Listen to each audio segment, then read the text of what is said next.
right after the pledge, but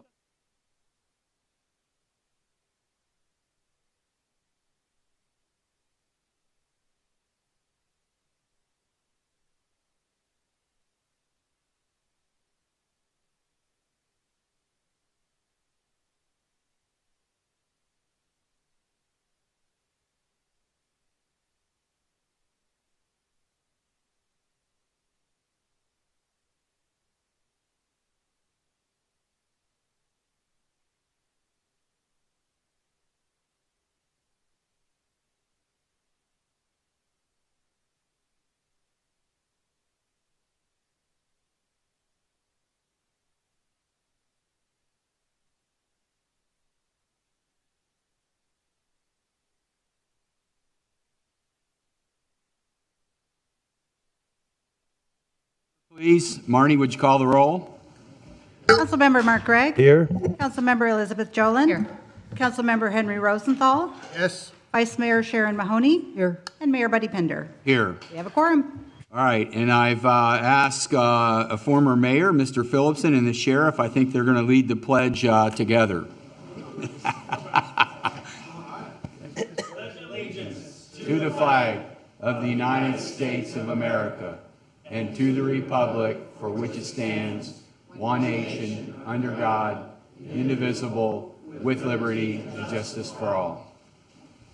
Thank you. All right, let's have a quick prayer and we'll get rolling here.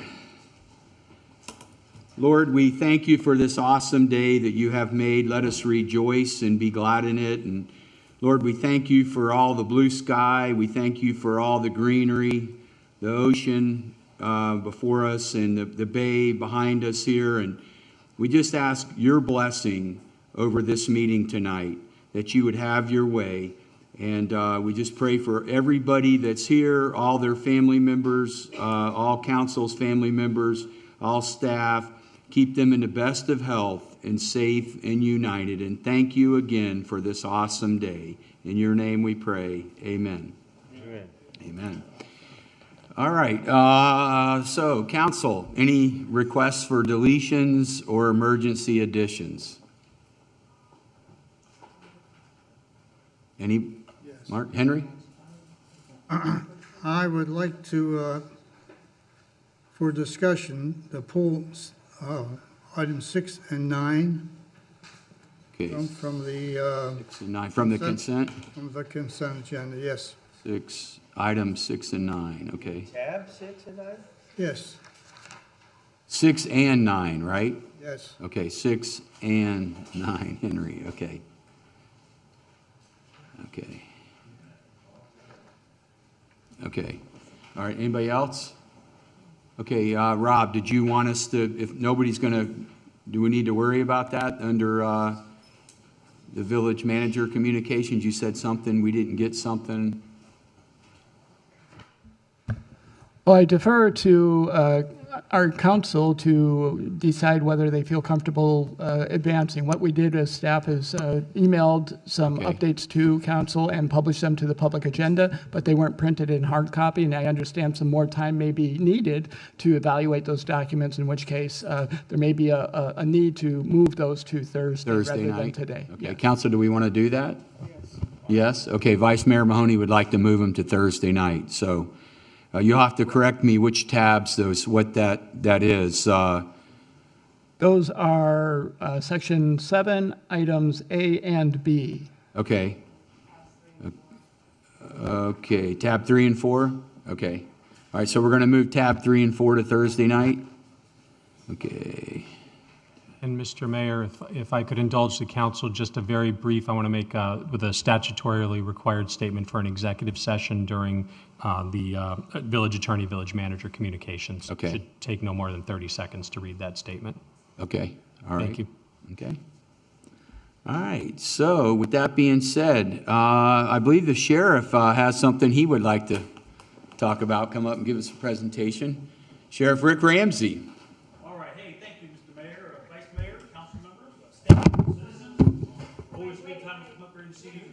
What? Sorry about that. All right, better? All right, here we go again. Mr. Mayor, Vice Mayor, council members, staff, and citizens. Hey, it's always a good time to come here and see you and spend time with you, but especially this time of year when I bring the annual check back to you. As our citizens know, and our council for sure, we provide municipal police services to the city of Islamorada. We provided our direct costs, so whatever it costs us, it costs you, and we're always proud to be fiscally responsible. I always tout fiscal responsibility in all my budgets, whether it be counties or cities when we work this way. We always treat every penny like it's our personal money and make sure that we're doing right by the taxpayers. If we don't need it, we don't buy it. We don't need to spend it, we don't spend it. We try to provide a great level of service we hope you're proud of. We try to provide the service that you expect, you demand, you deserve. Our citizens as well focus on our community policing projects. But this year as well, our past years, we've been very responsible, not having to come back to the well, but yet coming forward to return money, excess fees. This year, we're returning excess fees of $83,000. So I know the city is going to do some really good stuff with that. Thank you. All right. This is really important to me. This year, we're returning 70-something thousand to Marathon. Last year, we returned $2.7 million to the county of Monroe. That's been one of the biggest foundations of my regime is be responsible, be fiscally responsible, but still get the job done. So we hope you're happy with our service. We try hard. We try to have the good community relations in our citizen and police academies and our Rotary and chambers and our experiences and be good partners to you in the city. So again, I want to thank you for your friendship, your partnership, and I'm glad to give this money back to the mayor, I guess, who's going to receive this, sir. All right, thank you. Marnie, give it to the finance, huh? Take it, buddy.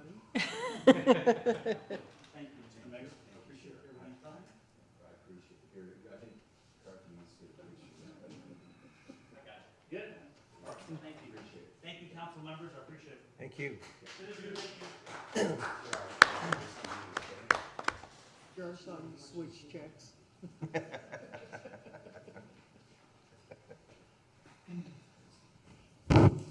Okay, so...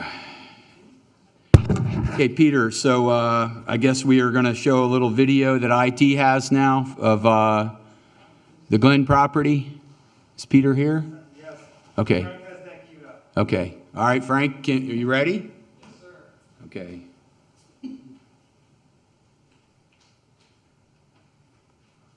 My name is Mark Gregg. I'm an Islamorada Village Councilman, and I'm coming to you today from a very special place in Islamorada. We're here on Plantation Key on what's called the Glen property, which was just acquired by the village. It's a very special, environmentally sensitive property, just a little bit to the north of the Venetian Shores neighborhood on the bay side.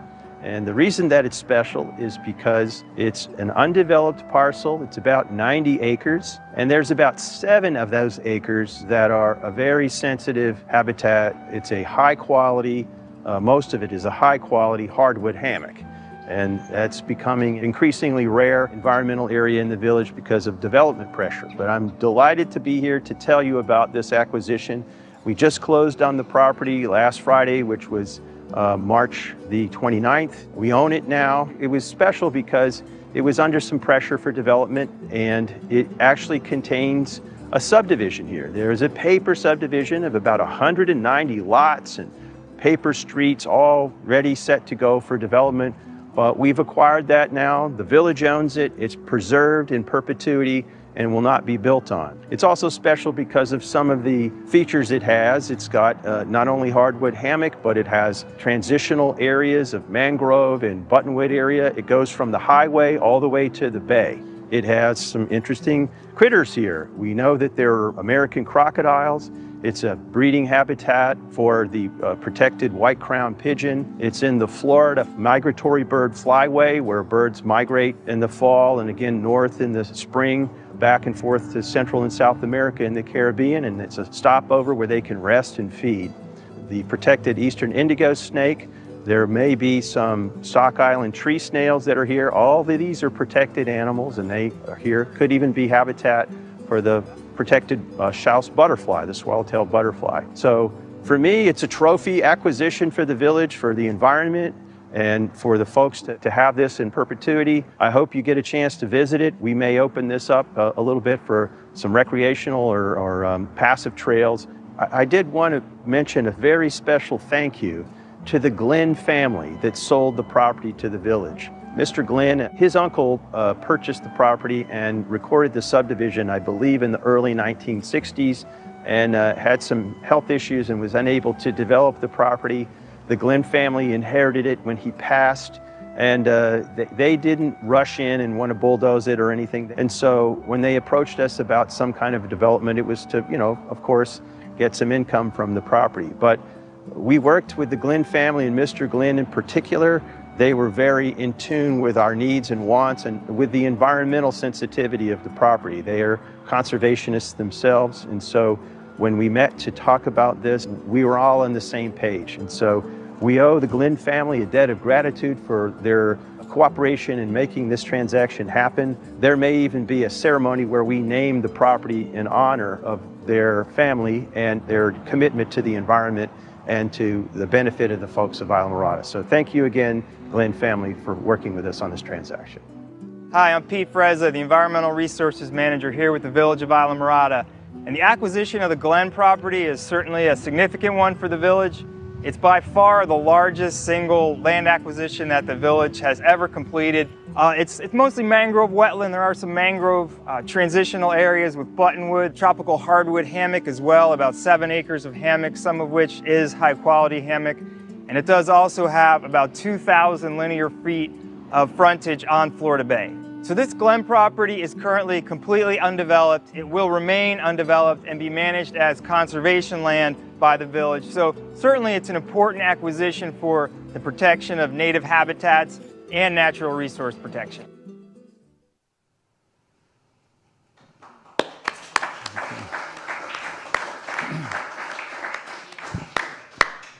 Hey, Mark, I do believe that it was 1955 is when they plotted that subdivision. You're probably correct. It was a long time ago. Yeah. And also, if I remember right, the roseate spoonbills, it has been a nesting ground for roseate spoonbills. You'll see them in there occasionally in the salt marshes. But anyways, it was a very good catch for the village and very good price. Yes, and I just want to say thanks to Peter and to Frank in the back. We all lost about a half a gallon of blood from the mosquitoes when we were out filming that. It was unbelievable. And John, I'm sorry. Thank you, Mayor. Like Councilman Gregg, I'd like to give some credit to Frank Muhlenberg for his work on the video, and I want the Islamorada community to recognize that we have a YouTube presence. If you go to YouTube and do Village of Islamorada or Islamorada Village of Islands, you'll pull up our YouTube page, and Frank is building a library of video shorts that will cover all kinds of topics for the community, and he's doing a really excellent job. So kudos to Frank and the rest of the team that are working on these. And our drone pilot, Robert Mather, as well. And thank you. Thank Mr. Quick. He's worked very hard on this with the family, too. So. Mr. Quick's firm, his firm did an outstanding job of managing this from the point of a claim to the point of a closing. And that doesn't happen very often, and it certainly doesn't happen this well with this kind of an outcome. So my hat's off to his firm for getting us to the finish line. Henry, you got something you want to say? What was the purchase price? My recollection is $650,000. $650? And the original price was? $2 million, wasn't it? Yeah, well, their original demand was higher than $2 million. $3 million. Yeah, but it originally came back to the council for potential acquisition at $2 million. Council successfully we were able to negotiate it down to $650. Thank you. Thank you, Henry. Okay, so let's move on here then. All righty. So, Ryan Matthews, are you on board? I mean, Ryan from Gray Robinson. Good evening, Mayor. How are you? Good. You're on board, man. You got it. Perfect. Well, Mayor, Vice Mayor, Council, good to be with you as always this evening from Tallahassee. I was asked to give really a brief update in terms of what happened during the 2024 legislative session. We'll talk a little bit about, from a policy and a budget perspective, what occurred, and then really what are our next steps as it relates to planning for the 2025 legislative session. So I'm going to go through this slide deck. Obviously happy to answer any questions afterwards, should you have any. Again, we're looking at basically a 2024 legislative session whereby there wasn't a lot left to accomplish from the governor's priorities, the Speaker of the House's priorities, as well as the Senate President's priorities. 2023 was robust when it comes to the number of policies that presiding officers and the governor wanted to achieve. And quite frankly, they had a very, very high success rate on those policies. So with the governor spending most of his time in the presidential primary in Iowa and other places, his message to the legislature during the opening day of session was stay the course, keep doing what you're doing. Florida is a success, and you have my blessing to move forward effectively. So who are those presiding officers and those who are playing the biggest role? Obviously, we have no changes in the governor and or the cabinet.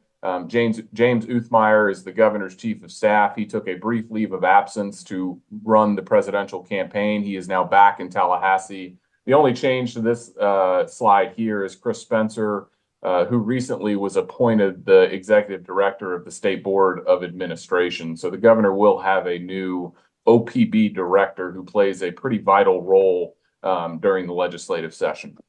Again, there is a changing of the guard after this legislative session as it relates to presiding officers. A number of these folks on this slide are termed out and will be leaving office as we have an election primary in August and a general election in November. Most importantly here, other than the current presiding Speaker of the House, Paul Renner, is the Speaker designate, Danny Perez. Speaker designate Perez is from Miami-Dade County, very familiar with South Florida regional issues, quite frankly, and that includes Keys specific issues as he spent a majority of his life in Miami-Dade. In the Florida Senate, Senate President Pasadomo, again, she is not actually terming out, but her two-session term as Senate President will be ending. She will be coming back to the Senate for the remaining 2 years of her term. Senator Ben Albritton here is Senate President designate. He is from Wauchula in South Central Florida and is a citrus farmer by trade. We'll look quickly at future leaders. Both the House and the Senate have a mechanism to ordain or determine future leaders, presiding officers, up to 6 years, before those terms will actually commence. We have Senators Jim Boyd and Jay Trumbull, who are the next two officers of the Senate, and then Representatives Garrison and Kennedy, who will be leading the House. I briefly mentioned Speaker Renner, Senate President Pasadomo. I'll talk about one of their priorities each. House Speaker Renner was very focused on minor social media usage. There was a piece of legislation that was filed that was his priority, House Bill 1, that would have prohibited children under the age of 16's use of social media. That bill was actually vetoed by the governor during week 7 of that 9-week legislative session. The governor's umbrage with that bill was that it didn't allow for a parental opt-in for 14 and 15-year-olds. So the legislature very quickly pivoted and amended a piece of legislation that was still alive to have that parental consent stipulation in there, and that bill ultimately passed. Senate President Pasadomo, very focused on education and affordable housing. We had a glitch bill, if you will, to the Live Local Act, which was her priority piece of legislation last year. And then this year, she also spent significant time and money on the Live Healthy Act, which is increasing access, medical access to Floridians, more opportunities for future doctors in this state, et cetera. But this is a very sort of broad look at what occurred in 2024. We had about 1,900 bills filed. Only 325 of those 1,900 ultimately passed. As of yesterday, 66 have been signed by the governor and 2 have been vetoed. Our state budget came in at $117.4 billion. Florida is the 13th largest economy in the world. This is one of the, if not the highest budgets we've had in our state history. Just to give you a little bit of color, our budget 10 years ago hovered somewhere around that $77–80 billion range. So not only has our population skyrocketed, but our state's budget has increased tremendously as well. Now you can still compare that $117 billion budget to that of the state of New York, who's got about a $225 billion budget. California, I believe, is over $250 million, all the way to states like Montana, who have a $6 billion budget. Some of the highlights of that budget, again, just by silo, not surprisingly, education and healthcare are the two biggest costs found within the state budget. Roughly about 46% of our budget comes from federal dollars. The rest is general revenue that is brought in. I mentioned the Live Healthy Act, which was a priority of Senate President Passidomo. That cost over $700 million. The state spent significant dollars in education, increasing the amount of per pupil spending they were doing, giving raises to teachers, etc. The governor also in the transportation space was moving a moving Florida forward, priority, appropriated $7 billion for transportation projects in last year's budget that was carried through to this year's budget. We had a significant funding of not only Florida Forever as a whole, but environmental land acquisitions, much like the Glenn property, the video that preceded me. The administration continues to spend significantly in the environmental arena, and that's really not just focused on the Everglades, but as it relates to water quality, alternative water supply, et cetera, which is a very promising thing. In addition to the significant amount of dollars they have placed on land conservation. Our annual tax package is a yearly legislative tradition. We have granted about $2 billion in the 2024 legislative session in tax rebates to Floridians. Here's just a small sample or subset of some of those sales tax holidays that were included in that tax package. Again, when you are faced with what was deemed as a successful 2023 legislative session, it left a lot of questions about what the priorities of 2024 would be. From a local government perspective, there has been a tense relationship between state and local government in Tallahassee really for the past decade. That has waxed and waned over time. We have seen a somewhat beneficial and or a closer relationship, less adversarial, I guess, in 2023 and 2024. Couple bills that I'm going to mention. You'll recall that in last year we had a bill that requires a business impact statement for every ordinance that is passed by the village, and similarly other municipalities and counties, effectively stating whether or not that ordinance would have a quote unquote financial impact on local businesses. There was a cause of action that was created if an ordinance was arbitrary for the attorneys. It was mirrored under, arbitrary and capricious standard and administrative law, although it doesn't rise to that level. Effectively, it just created a new cause of action for someone to sue a local government who would have infringe upon negatively on businesses. That original legislation did not include growth management ordinances or land development regulations. So the legislature came back this year and now has included those type of municipal actions in the bill. So it's something to be mindful of particularly.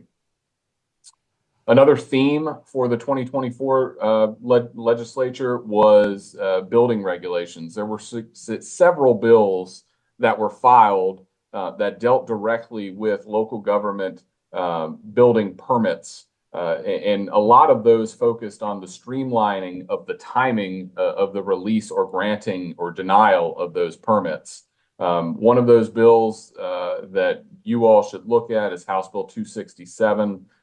which again is cutting almost in half the time by which a local government shall respond to a permittee for a building permit.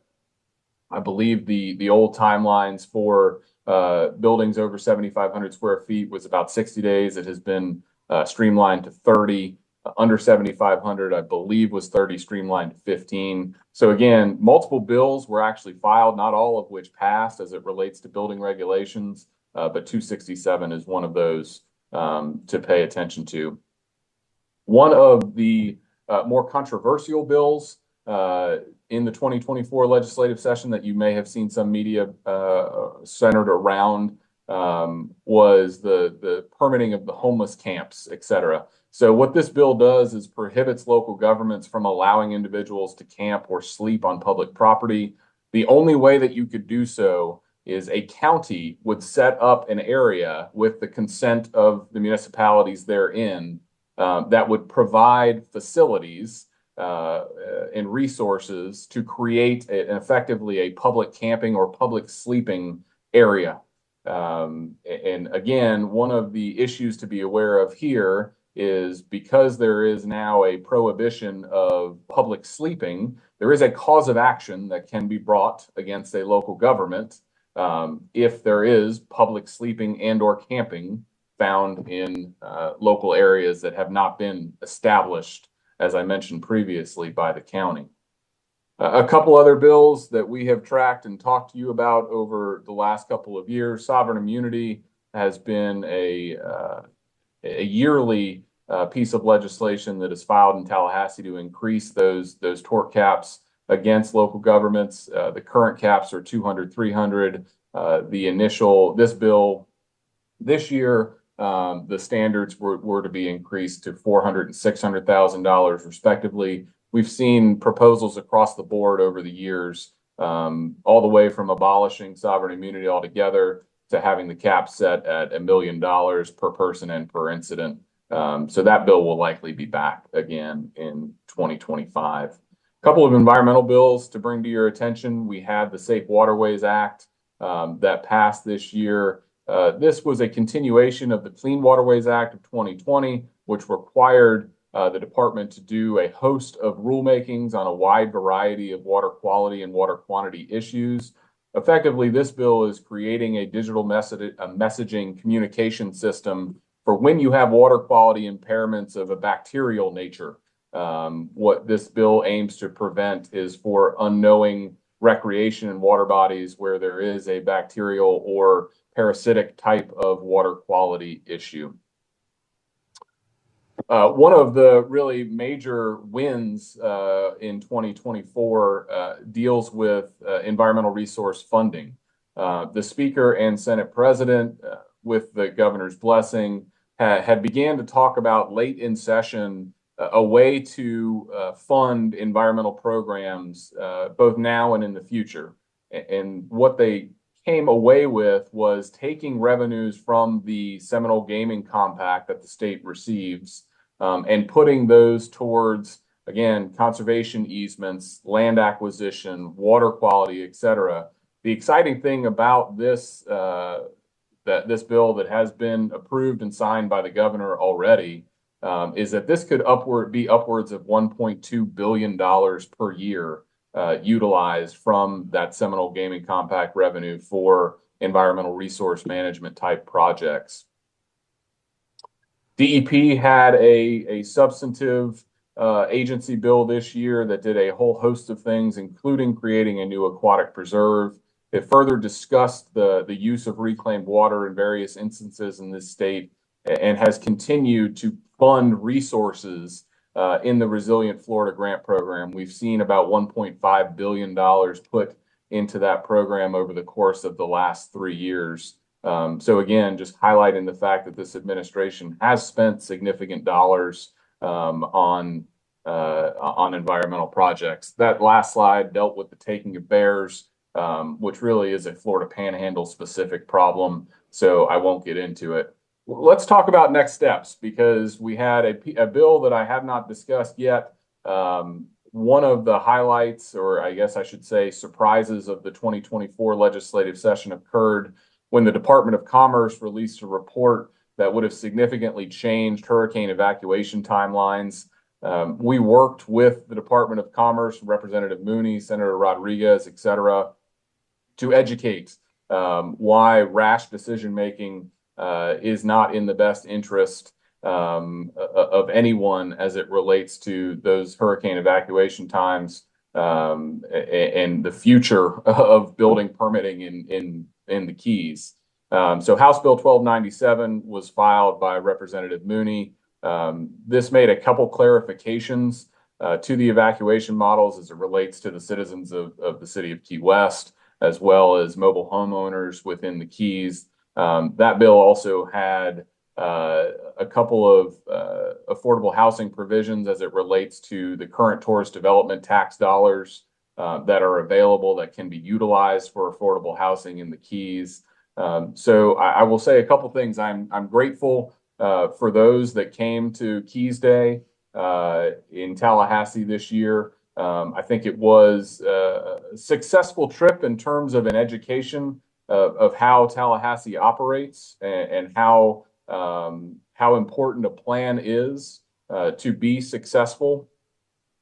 We also had, and I know discussions continue around the $300,000 that the village is set to receive at the beginning of the new fiscal year for a marine vessel. I know, again, that conversation continues amongst the county. From a timing perspective, the state budget begins July 1, that new fiscal year for the state begins July 1. So there is still time to have a continued conversation between the council on that specific appropriations project. So what does that mean for 2025 and beyond? I mentioned early on, there is an election in November. Every member of the Florida House is up for election. You'll see you've got qualifying dates there in April. November 5th is that general session. Our next legislative session does not begin until March of 2025. So I was very appreciative of the time that I've had to speak to Rob to date, the multiple conversations we've had about a legislative planning process. You're looking at legislative committees beginning their work in Tallahassee probably just after the new year. So, in terms of having a legislative platform or a priority list established for 2025, that's really going to be something that's a late summer to fall exercise, early fall exercise. And in addition to this, again, what was supposed to be a brief legislative wrap up, I'll be working with Rob to have the members of Gray Robinson come down and meet individually with the council and Rob to further expand on that. And so that with Mayor, I'm happy to answer any questions. Council, any questions for Ryan? I have one. Hi, Ryan. This is Mark Gregg. I did want to say hello again from seeing you last time in Tallahassee for Keys Days. You were our jungle guide to Tallahassee, and you helped us find our way through the labyrinth of offices and halls and different departments. So thank you for that. I noted in your materials that there is a change to the vacation rental law. Of course, our ordinance is grandfathered in, but it seemed to be, to me, that there may have been some provisions, especially for advertising platforms, that may affect us. It looks like some of that's preempted to the state. Could you walk us through those changes, if there are any that affect us, please? Councilman, I would be happy to. Yes, there is a standardization in terms of the advertisements for vacation rentals. You'll recall, again, since the 2011 session or so, I think we have had a bill dealing with vacation rentals filed every year in Tallahassee. Again, I think this was the outcome effectively is that the short-term rental platforms are not happy and local governments probably are not happy. So there is a registration program that is effectively created, and what Senate President Pasadomo did, because it was really her baby, was look at the majority of vacation rental ordinances that were in the books, were on the books from a municipal code perspective, and then I think took probably the 7 most common factors found in those ordinances Some of those factors, establish a registration program. The bill would actually cap a registration cost for those local registration programs. So I would need to know a little bit more about the specifics, how much you charge, et cetera, to let you know that. But we do have additional material available as it relates to the vacation rental bill that I will be happy to send to Rob and John. Okay, send it on if you would. Thank you. Yes, sir. Anybody else have any questions for Ryan? I do. Henry? Very much the same questions I've asked for the last almost 4 years. And my question is, what did you do this year for us and us alone? What did you do to have something passed for our benefit? You, not the session that you attended.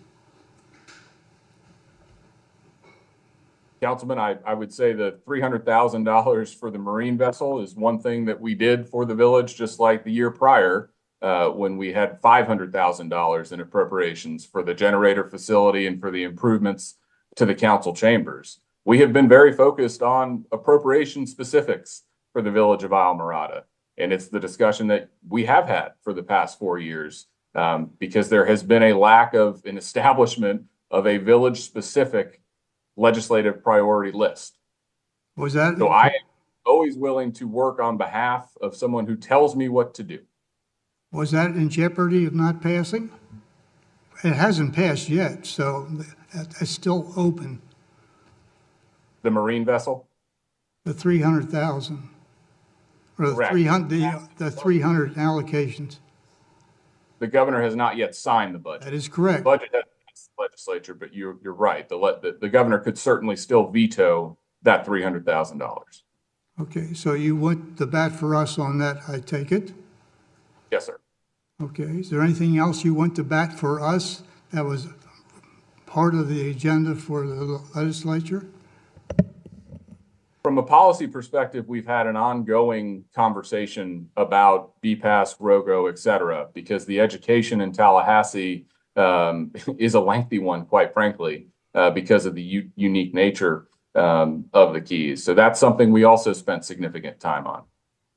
And can I just intervene here for a minute? You're asking a very important question for the community, and it's a good one. And I think that what we found when we were in Tallahassee, and maybe Mark, you might support me in this, is that as a body, we actually, what we learned is that we have not been very faithful and deliberate about providing legislative priorities for him to work on. So without that, that's on us. And we have asked for a meeting date, and I'm hoping we can have that conversation here about when we would set that meeting. Remember, we codified it. We said that in our code, as a procedure, we're going to set up a meeting, and I think it's in June. Now, we don't have a date set for that, and it's coming upon us quite quickly, but we have to take responsibility for that, because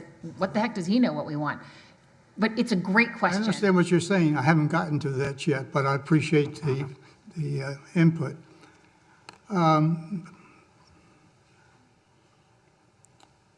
The county, for example, on the topic, presents to the legislature every year something about that thick. As long as I've been sitting in this seat, we've never presented anything with any thickness. And you're absolutely right. You know why? Because we haven't demanded it. It's like, yes, you're absolutely right. What have you been doing this whole time? Just kidding. I'm agreeing with you. Can I say something it's our task, between right? you two guys? Is that, first of all, Roger used to handle all this. This has happened recently, and I will say that Ryan called me and said he was told by some of our staff that we have no infrastructure projects. So, I mean, that he called, and I said, Ryan, man, let's get with, whoever we need to get with. But he was told that we didn't have just what you just said. Okay, so Anyway. it is our fault. We are the ones that dropped the ball on that. And so, Ryan, if we don't give him an assignment, he has nothing to do. But in spite of that, I would like to add that even though it may not have been specific to Islamorada, it was some of the work that his firm has done has been very beneficial to the Keys because we share the status of an area of critical state concern with Marathon, Monroe County. Key West has a similar one to ours. And fortunately, his firm represents, I think, all of those entities. And we have common interests and needs in mind. And he's been to the legislature, and they've appropriated funds and passed things that benefit us all under that kind of county banner. Even though we did not give him specific direction, he did wind up bringing home the bacon for us under that scenario, and we should thank him for it. Well, Henry, also, Ryan was very instrumental in helping get the aqueduct. They got a resiliency grant, I believe. Ryan, correct me if I'm wrong, but wasn't it about $17 million? Because of the way the grant was written, the village had to apply for it towards the $42 million water main? Yes, sir. Okay, all right. Thank you. And the stewardship funds, that was a huge chunk, and we got a nice piece of that too. For the fourth year in a row, we've had $20 million in stewardship funds. And Councilman Rosenthal, what I would say is, quite frankly, we're in a good position now from a timing perspective because there are several hundreds of millions of dollars available at the Department of Environmental Protection for water quality projects and others. And so I think the next step, again, is having the council establish their priorities, both from an appropriation standpoint and from a policy standpoint, adopting a legislative platform and then executing that platform. I understand what you're saying. Where I'm going is, in essence, we're piggybacking everything the county wants. I can't identify anything that we want that you've provided for us. And I get questions of how we spend our money. And for you, we're spending $108,000. And all I want you to say is, this is what the $108,000 went for us. Not the county, because in all probability, if we didn't hire you, we would get the same thing that the county's asking for anyway. Now, I know it's probably a reach on my part when I say those kind of things, but I'm just trying to justify you and your company to substantiate the $108,000. That's all I'm trying to do. I appreciate that. And so my answer to that would be in 2023, we brought back $500,000 for a facility to house generators specific for the village of Islamorada.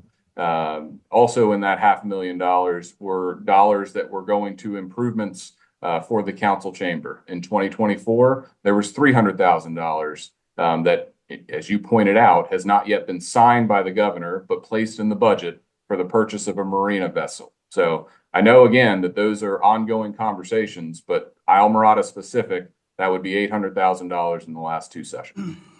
Okay, you answered the question for a lot of our citizens, and I'll say thank you very much.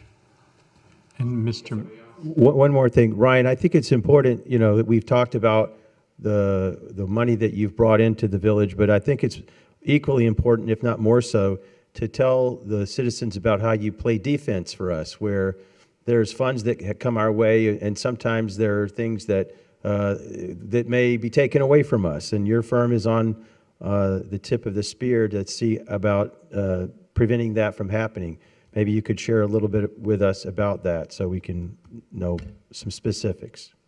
Absolutely, Councilman. And I mentioned earlier that there has been a bit of a contentious relationship between state and local government. Our firm does, in fact, represent numerous local governments, both county and cities, as well as the Florida League of Cities, the Florida Association of Counties. And so from a preemption and or unfunded mandate aspect, I talked about the 1,900 or so bills that are filed. There's generally upwards of about 100 bills every session that directly impact the operations of local government. We work on almost all of those in a defensive type posture, and whether that is, private property rights policies that would potentially impact the liability of not only the village but all key specific governments as it relates to takings cases. We have dealt with that vacation rental piece of legislation for the past dozen years or so. I mentioned sovereign immunity. I think that the legislature has started to look at local government revenues as a whole, and something that you all need to be mindful of. There was a bill this year that would have first abolished the local business tax and then slowly phased out the local business tax. There was a bill filed that died that started to look at the merit of property taxes. We have a wave of legislators, particularly in the House, who are very focused on local government revenues. Now, I think there's a reason for that. I think that a majority of legislators have heard an outcry from constituents as it relates to property insurance. I know the Keys are no different, and probably, patient zero when it comes to the property insurance crisis. The legislature acted a couple years ago to make changes to property insurance. I think those solutions are slowly coming on board. But I don't think the relief is being seen by the voting populace quickly enough. And so I think the legislature may be looking at what kind of revenues do they have more control over, and those would potentially be local government revenues. So that's something that, although we're a ways away from the 2025 legislative session, something to be mindful of, because it's likely we'll be playing quote unquote defense there. Henry, go ahead. You just brought to mind one question I had for some time. Do you represent Collier County as well? No, sir. You do not? No, sir. Okay. Thank you. Any other questions for Ryan? John, you or Ron have any questions? Just a follow-up, but not a question for Ryan. Okay. Go ahead. Follow up as well, not a question for Ryan. Okay. I can go ahead and present that now if you wish. Sure, if you want. All right, absolutely. I just want to respond to Councilman Rosenthal's concern about the absence of a booklet. One of the things that Ryan and I have been talking about over the past couple of weeks is not only timing for developing a local legislative process, but also the content of it and what has proven effective up in Tallahassee. I think that once we really take advantage of our relationship with them, it is good to have a voice in the state capitol. And yeah, they do need to be held accountable, and Ryan would agree with that, I'm sure. But a lot of this is relationship building and making sure that we have a pathway to our legislators and intelligence on the ground to give us early notice of potential grant and other funding opportunities that we can pursue and get ready for as those announcements are getting ready to be made, instead of catching them on an email distribution list some week or weeks after those announcements have been made and we're already behind the 8 ball. So the lobbyists can have value, but it does require active management, and Ryan and I are committed to helping us get on track with that and doing the best we can. And then we can revisit that later on and say, here's the results of it. These are the metrics by which we assess whether that relationship is returning value along the lines of what Ryan has already quoted, but hopefully even better with a defined legislative agenda. Right. And, All right, anybody else? Okay. And just, hey, Ryan, thank you. But it was John, just go a ahead. follow-up. I don't think I need to ahead. Ryan, but it was just a follow-up to what Councilwoman Jolin pointed out, which she's correct. We did adopt in our policies a legislative priority workshop, which I think, at least in part, was a direct result of the trip up for Keys Day this past year. I've spoken with Rob. He's aware of it, and I just thought it would be a good opportunity to make sure that everybody's aware of what to expect, as well as the public. The way that we have laid it out is it's a workshop to occur no later than June 30th. So Rob will present you all with a list of topics or areas that he believes should be priorities. You all, as council, will consider them, give direction, give your input, and then from that workshop, there won't be a decision that will be made from that workshop. Rob will then put together the packet that he's talking about, which will ultimately be approved by the council. So that will be a formal council position for the state legislature. And Mr. Mayor, you were correct. In the past, historically, this had been done through the village attorney's office. The village actually had a separate lobbying or legislative agreement with the village attorney's office above and beyond his employment contract. Now it's a more council-driven process, and then that's what we're doing now, and we will work with it, and obviously I'll be working with Rob to assist in any way he needs. Okay, go ahead. And just one quick follow-up. As Ryan had mentioned, the target for that approved legislative agenda, not the beginning of the process, but really the culmination of it, is late summer to early fall. So the June date in terms of that workshop is good timing and would allow us to have that document fully vetted by the time that we want to have it be something that's actionable for Ryan and us to really begin to advance our interests and funding opportunities and all the rest. Right, because Ryan has called me and said, hey, we got a plan. Proper prior planning, prevents poor performance. So, can I just, June is right around the corner, and I know we're all very busy. Could we talk for a second about, and I know that I have hounded you actually on confirming a date, but is anyone else feeling that it would be nice to get that date on the calendar? Because I got issues, I got plans, I gotta be places. Okay. And June is very, right there. I don't have my calendar, but I would be interested in coming up with a date. Maybe we could talk about it Thursday night. Yeah, that's what I was going to say. Let him come back with some dates on Thursday, and let's try to pin it down. All right, no more, any other questions for Ryan? We're going to. No, super. Okay. Thanks, Ryan. All right, Ryan, thank you very much for your time. Absolutely. Have a good evening. Have a good evening. Okay. Thank you. Okay, then, so we can move on. Everybody okay? Let's move on to general public comment. Oh, yeah, okay. Marnie, do we have anybody signed up? Yes, we have quite a few folks signed up. We'll start with Deb Gillis.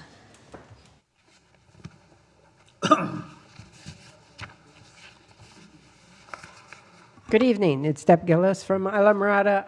On your agenda this evening under Mayor Communications, which you do not have general public, or you do not normally have public comment, you have an item concerning a sister city, talking about a sister city. I just wanted to lay a little history on you, is that I do remember, and I think I remember the name of the city when I was on council. We did do a sister city. We brought them to Islamorada, and we sent representatives to their town. And if I remember right, it was Ocean City, Mississippi. But it was a few years ago, so I'd have to look that up to verify that. But we did do a sister city program, and I think it was in relationship to hurricane assistance. Thank you, Deb. Who's next, Marnie? Next up is Mike Goldberg.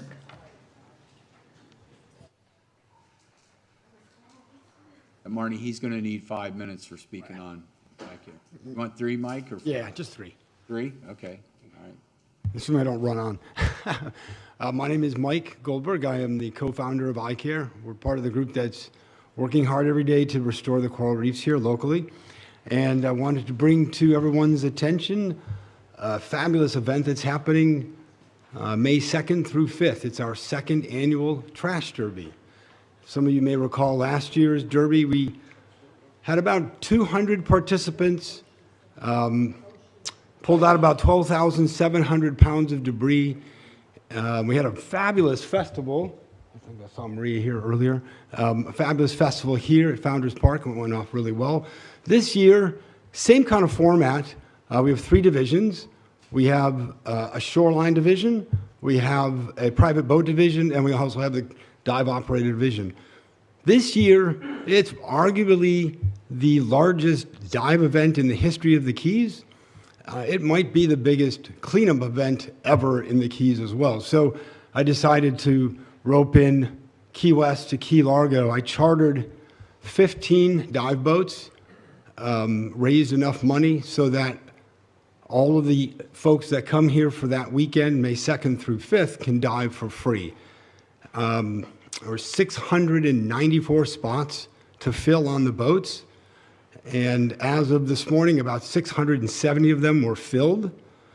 It's going to be a massive event. I'm hoping to beat 12,700 pounds, or maybe I'm not, depending on how you look at it. But it's going to be quite an endeavor. So the 3rd, May 3rd, May 4th, they are the cleanup days, sun up to sundown. If you want to register, you want to go clean up in your neighborhood, you want to get together a team, icaretrashderby.com. If you want to take your own boat out and run out to a mangrove island, icaretrashderby.com. You can register your team. The winning teams in those areas get a $1,000 cash award. So I don't think that's the reason why people are doing this, but what the heck? It's $1,000. Why not? And then the dive shops that are participating, again, 15 different dive operators throughout the Keys. And of course, it's centered here in our wonderful village. They're vying for a whole host of prizes, from dive regulators to some wonderful paintings, trips, all sorts of really neat things that we are auctioning off to help raise money to rebuild our reefs. All right. I do want to mention some of our sponsors. I think it's important that they get their due. Of course, the Tourist Development Council. We couldn't have done this without them. They came up with a total of $65,000 ad spend that we had for this event. So obviously that helps. It's an amazing amount of money. Am I past my 3 minutes already? Yes, sir. We're going to give you 2 more. I tend to ramble too much. The National Marine Sanctuary Foundation, of course, Patty, Florida Keys Brewery. We thank you, Florida Keys Brewery, and of course the Atlantic Trash and Transfer. Without them, last year and this year, this event doesn't happen because they donated all the rollaway dumpsters, and without them, of course, we couldn't pull this off. So thank you for the time. Please come out on May 5th, Cinco de Mayo. That's when the festival. We have great music. Leah Suter, if you ever want to know who she is, her voice is so magical. And Southern Stampede is the rock band that's going to be performing. They're a fantastic band. So come out on May 5th here at Founders Park. It's going to be a great event. We have vendors coming from all over the country to talk about their nonprofit efforts to make our ocean better. Thank you. Any questions for Michael?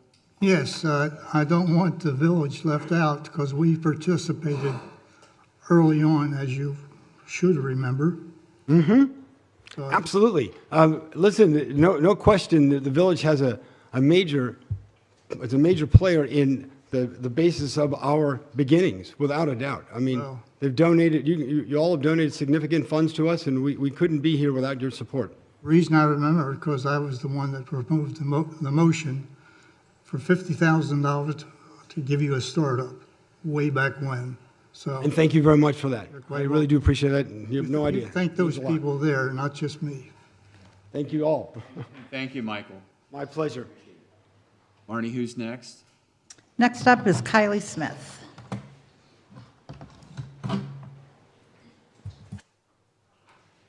Good evening, everyone. My name is Kylie Smith, and I'm the other co-founder of iCare alongside Mike.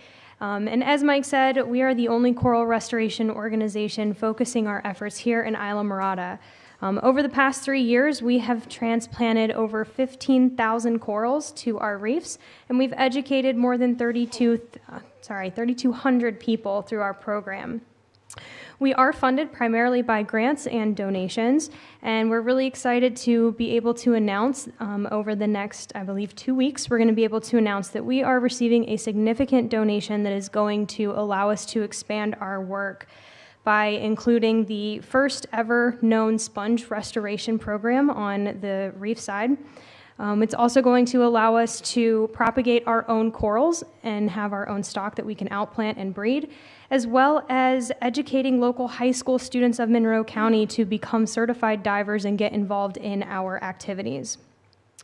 So we do this work primarily with dive shops, actually only by dive shops. They allow us to run trips on their boats, they help us get customers, and they donate percentages of their revenues to help us make this work possible. Our biggest supporter in terms of dive shops, both in helping us to run these trips and financially, is Key Dives. And Key Dives, if you guys don't know, is also owned by Mike Goldberg, who just spoke. And this man is fighting to make this community a better place. As you just saw, he is the effort behind the trash derby. It was his dream, and this is what it is doing for this community. Mike gives his time, money, and all of his crew to help us rebuild our reefs, yet he runs away from any recognition. But he needs our help. Key Dives is losing their building in August, and he needs our help to help him find a new home so that we can continue the partnership that we have with Key Dives. So if anybody knows of a space or somebody who may know of a space, if you can please get into contact with us, we would be incredibly appreciative. If Key Dives does not find a home in Islamorada, that funding goes with us to another shop, and right now the only other shops interested in getting involved are up in Key Largo. We want to stay here. This is our home. This is where we started. It's a part of our name. The I in I Care stands for Islamorada. We want this funding and the work to stay here, so if you know of anything, we would be grateful for any heads up, and we're excited to continue to rebuild our community. Thanks. Thank you very much. And we can't wait to hear what's coming down the pike here, because I think there's going to be a lot of international recognition coming for what you and Mike have done. Thank you. Okay? Thank you. All right, thanks. Marnie, who's anybody next? Yep, Van Cadenhead.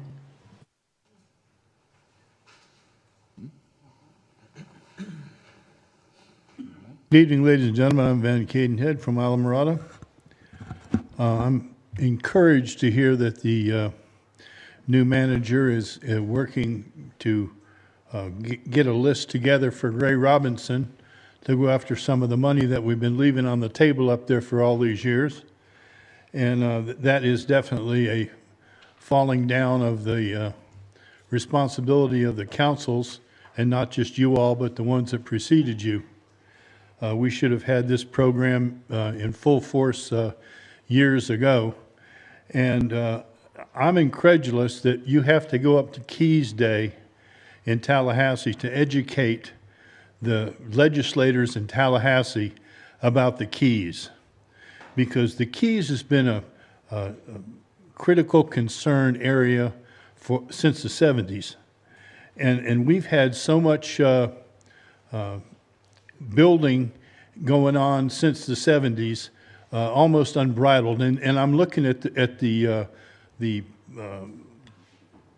agenda for the last session in Tallahassee, and it seems like they're still trying to make things easier for the building community to build out every square foot of Islamorada and Monroe County.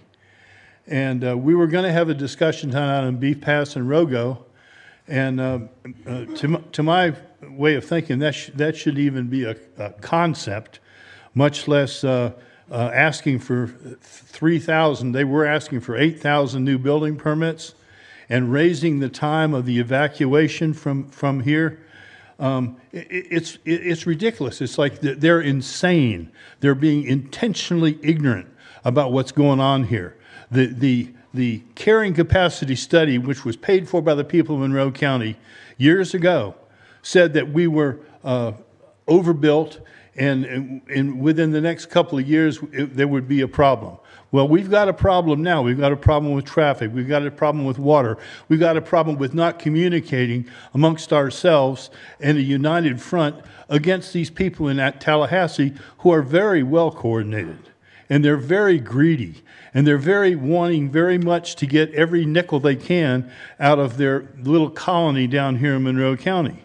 And the more that we put construction ahead of the people that live in Monroe County, the worse I think America is going to be.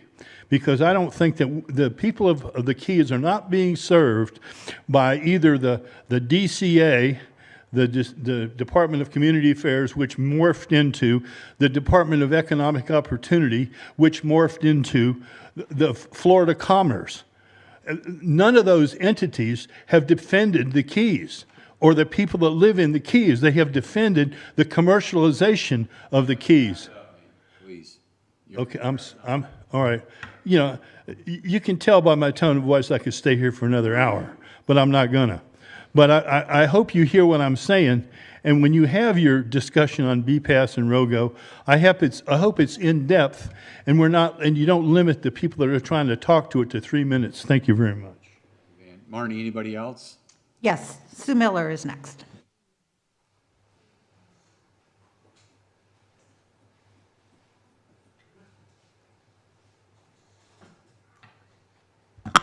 Sue Miller, Lower Matacumbe. It's great to have a new manager, and I'm very optimistic that Mr. Cole will make a significant difference in Islamorada. When I study the Village Council meeting agendas, I often am left totally mystified. There are so many critical issues in our community, and when are we going to establish those priorities? We have just 1 2-day meeting each month. When I see the agenda, I wonder, when are we going to get to the fills? Our 5-year lease expires September 10th. What about spending? We continually watch as spending seems so out of control. We continually waive competitive bidding. Sure, some people are very wealthy in this town, and it doesn't matter to them. The rest are leaving, one moving van at a time, and perhaps one member of the workforce at a time. The village seems intent on helping those who want to make more money, but there are others that need a lot of help. BPAS virtually ended last summer. Times have certainly changed. We've talked about the necessity of a total review of our outdated comp plan and LDRs to fix what is fixable. Instead, we're using the planning department and a $250 per hour law firm to spend precious time defining the word frontage and recommending upzoning so property owners can convert single-family homes to vacation rentals. Where does the noise ordinance update fit in? Where's the strategic plan blueprint Kimberly Matthews was to create before she left? When do we actually discuss the baseball interlocal agreement publicly? When will we discuss the impact of traffic in Islamorada and acknowledge there are things we can do to help? Will we ever get back to genuinely involving the community in the governing process? As Councilman Rosenthal always said, when will we all be able to sit down at the kitchen table together and work out our differences? I am so grateful that we now have a manager who is in charge. We are all expecting great things from Mr. Cole. I hope each of you will stay away from Village Hall for a while and let him do his work. The public doesn't have free access to staff, and neither should members of council. Help Mr. Cole establish the priorities for the council agendas, not just your pet projects, but the projects that you hear about from the entire community, the projects that will affect and benefit Islamorada. We have long been considered paradise. We need to work diligently to remain the best place in the world to live. The job you have, Mr. Cole, will be a challenge, and we all sincerely want you to succeed. I wish you the best of luck. I know you can handle this. Thank you. Marnie, anybody else? Yes, next up is Joe Ishmeyer.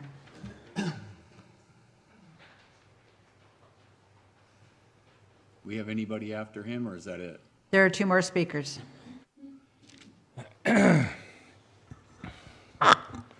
Joe Wishmeyer, Plantation Key. Mr. Mayor and Council, I would like to talk about public comment or lack thereof in some of these public meetings.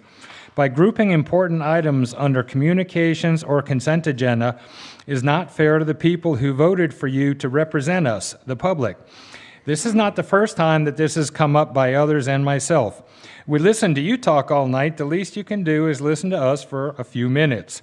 Additionally, taking public comment on an item before council even discusses it is also not fair to the public.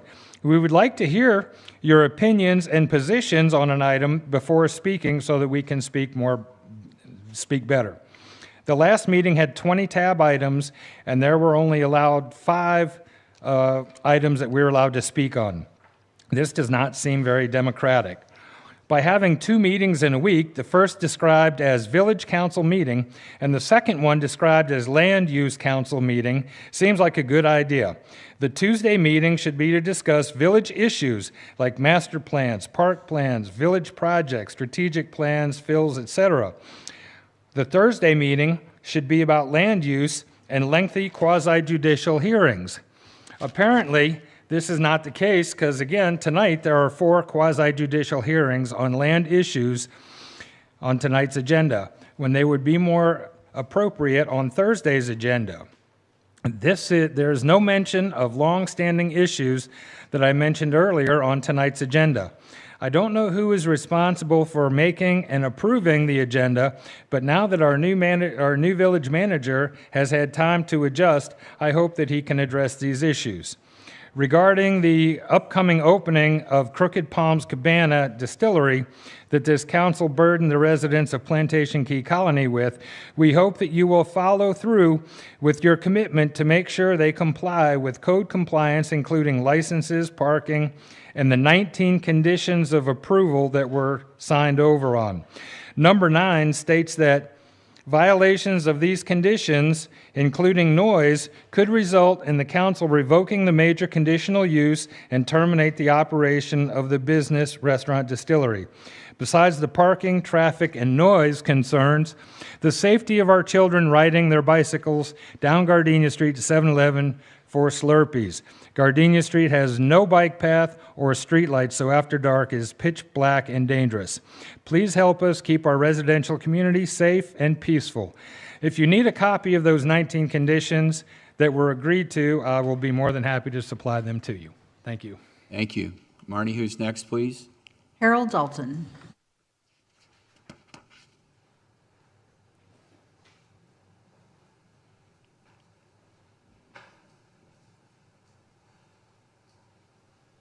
Good evening.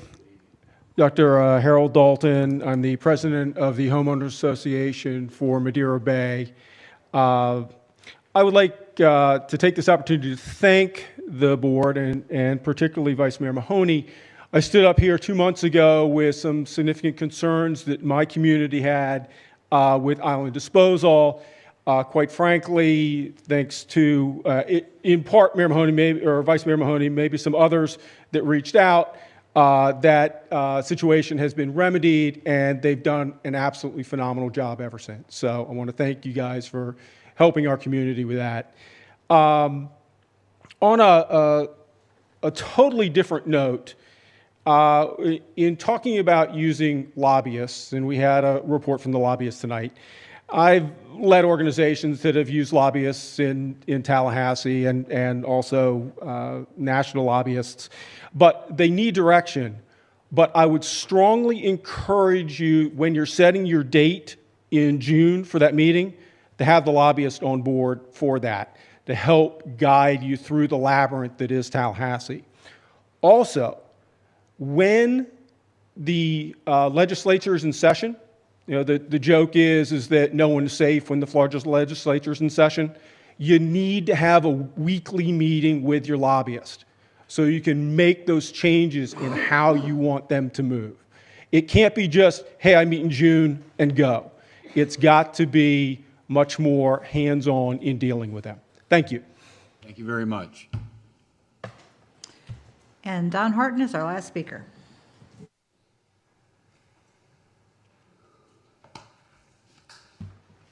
Don Horton, bringing up the rear. 47 Schooner Bay Road, Plantation Key. So, Mayor and Council, I'm normally not very critical. But I got to tell you, tonight I originally came here to comment on tab 4. To ask you to please approve tab 4 and the guidelines of reservation of rights. But as what often happens, you kick the can down the road again. I'll remind you that roughly 15 months ago, I was in front of this very council asking for a reservation of right of 8 affordable housing units for the Coral Bay Marina. That application had put in, that application had gone through. We were working out the final details before the permit was ready to be issued. Your then planning director recommended that you postpone my request. I don't believe you were properly informed by him That director, in fact, had told you that the village had never done that before, when the village, in fact, had done that themselves on their own property for their own units. Anyway, that director was told to come up with a policy, and here we are, 15 months later from when I addressed you. That director was focused on many other code changes that most of them have been already dismissed or tabled, and he was too busy making his shock and awe presentations to you. We finally have a planning director that's bringing you a policy, I think a good guideline, and again, we're kicking the can down the road. Now, I'm going to let you know that moments ago, I had sitting next to me my client that owns Coral Bay Marina. His dad owned it. He was raised there. He owns it now after his dad passed away. He wanted to build 8 affordable housing, workforce housing units off his own property, out of his own pocket. When this can got kicked down the road, he walked out and says, I quit.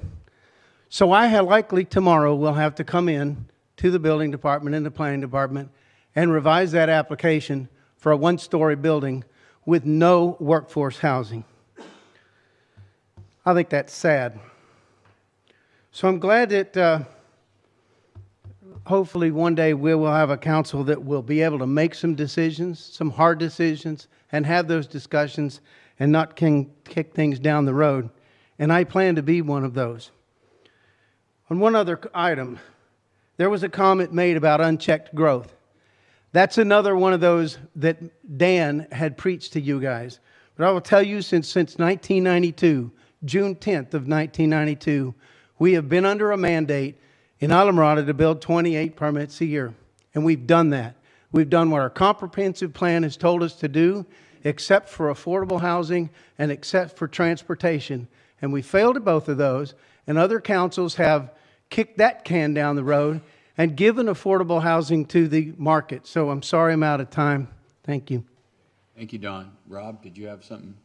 Yes, sir, Mayor. I know typically we don't respond during public comment, but I felt it important to note that Mr. Horton, with apologies, it was my fault that this got pushed to Thursday because we, as staff, failed to print out some last-minute information that was provided to council by email. So I accept responsibility for that as opposed to council. I'll learn moving forward, and we'll make sure that doesn't happen again. That was one sentence that was changed. It doesn't matter. It's okay. Okay, all right. Still kick the can down the road. And I'm sorry, Mayor, I don't know. Okay, yeah, all right. All right, so Marnie, any other public comment? No, sir. Okay, so now public comment is now closed. We're going to move on to mayor council communications. And John, before we talk about this, would this be, or would it be better for me to wait for under the village attorney, village manager communications to ask you to speak on something? I'm happy to do it now. If I know what you're talking about, there were, I might as well just talk about it now. There were 2 news articles that had come out, and there was a request both from you and from staff for me to provide some factual background where there might have been some clarification necessary. Is that what? Just so the public knows, I have waived my confidentiality, so you're okay. Yeah, you had asked me to, and I'll address both of them now. One of them related to an article discussing allegations of a ethics complaint that had been filed against you. I was not aware of all the intricacies because it was confidential at the time, as I understand, and as you have shown me, you have waived those confidentialities. So obviously, as the village attorney, anytime there's a complaint made against our village officials, I want to be apprised of it. So I did take a look at that, and I think what you had asked is in terms of the status of where that stands. There was a recommendation that was made by the, let me get I printed it out because I didn't want to use the wrong title. There was a recommendation made by the advocate for the Florida Commission on Ethics, and she had gone through the allegations, and she said that there was not sufficient evidence to find any wrongful intent with regard to, I'm just reading it from here, from misuse of public position, and she recommended a finding of no probable cause for a violation of Section 112.313 sub 6 of Florida statutes, as well as Article 2, Section 8H2 of the Florida Constitution. Looking into that, that was the recommendation that was made by the advocate for the Commission on Ethics. It's my understanding that that will be presented to the full commission on April 19th for their consideration. The other item that staff had asked me to address for clarification related to an article about a potential FBI investigation, and there was some mention in there about a approval for certain commercial BPAS approval that went to, do you want to get the, I think it was SD Marine was the name of the applicant at the time, and that there was a statement in there that talked about that there was a requirement for a certain amount of commercial BPAS allocation. Then SD Marine filed an I don't want to say objection's not the right term, but submitted additional information as to why it believed that those calculations were incorrect. At that point, it was turned over to legal, and legal was asked to look into the code. I worked obviously with the planning director, and I guess part of the clarification was it seemed to infer that we had a prior planning director that was one determination, then the new planning director came in and there was a new determination. So staff had asked me to clarify. Legal had come in and become aware of this issue in the intervening weeks or months. We looked at the code, the village's code, gave our opinion as to how it should be calculated, which frankly was honestly somewhere in between. It wasn't, we didn't necessarily side with the original interpretation of the planning director, and also didn't side with the interpretation that was being advocated for by SD Marine. So I was asked to provide that clarification, and just wanted to make sure that was clear that there was more to it, I guess, in that story than what was originally reported. Can I just, as a point of order, I'm unclear why we're having this conversation. This wasn't on the agenda, and I'm unclear about why we're having this conversation. If I could just finish this sentence. Go ahead, Elizabeth. You didn't even ask. You went ahead and I was going to give you permission to do it, but you decided you're going to ask. Yes. Okay. So thank you. I'm unclear about why we're having this conversation about what may or may not be a legal situation that this village is encountering. I'm surprised that this is here, and normally if we have an emergency addition, it's addressed at the front of the meeting, and I know we're trying as a council to adhere to protocol, and actually we look to our staff to help us do that, and I would like to continue to manage our meetings in an orderly way. Okay, so I didn't know that John was going to talk about this thing with SD Marine at staff, but obviously staff had asked him to comment about it. Okay, all right. And so just so the public understands, there was an article ran last week. That's why I asked Mr. Quick as well as staff, because it involved me. I waived my confidentiality because my ethics thing was confidential, but obviously it was leaked to several people, and a reporter actually called me. And so I went ahead and released, I got it taken care of with an attorney last week, and I waived my confidentiality, so everything's public, so everybody can see, and it's a whole different story what came out in the Key West Citizen last week compared to what I had sitting with me, but I was told I couldn't talk about it because it was confidential. Okay, so that's why I asked John to read that, and I think as well as some staff. But okay, so we can move on then to. Henry, sorry. Go ahead. I'm kind of taken back by the problem that was created by somebody here. I addressed it. I didn't include you or the staff or any conversation that we just went through. And due respect to Buddy, which I'm not participating in either way, but I'm kind of taking back why the staff and you and everybody else got involved with his situation, which in part is similar to mine. Now, what I did and what he does is two different things. But I certainly didn't call on you.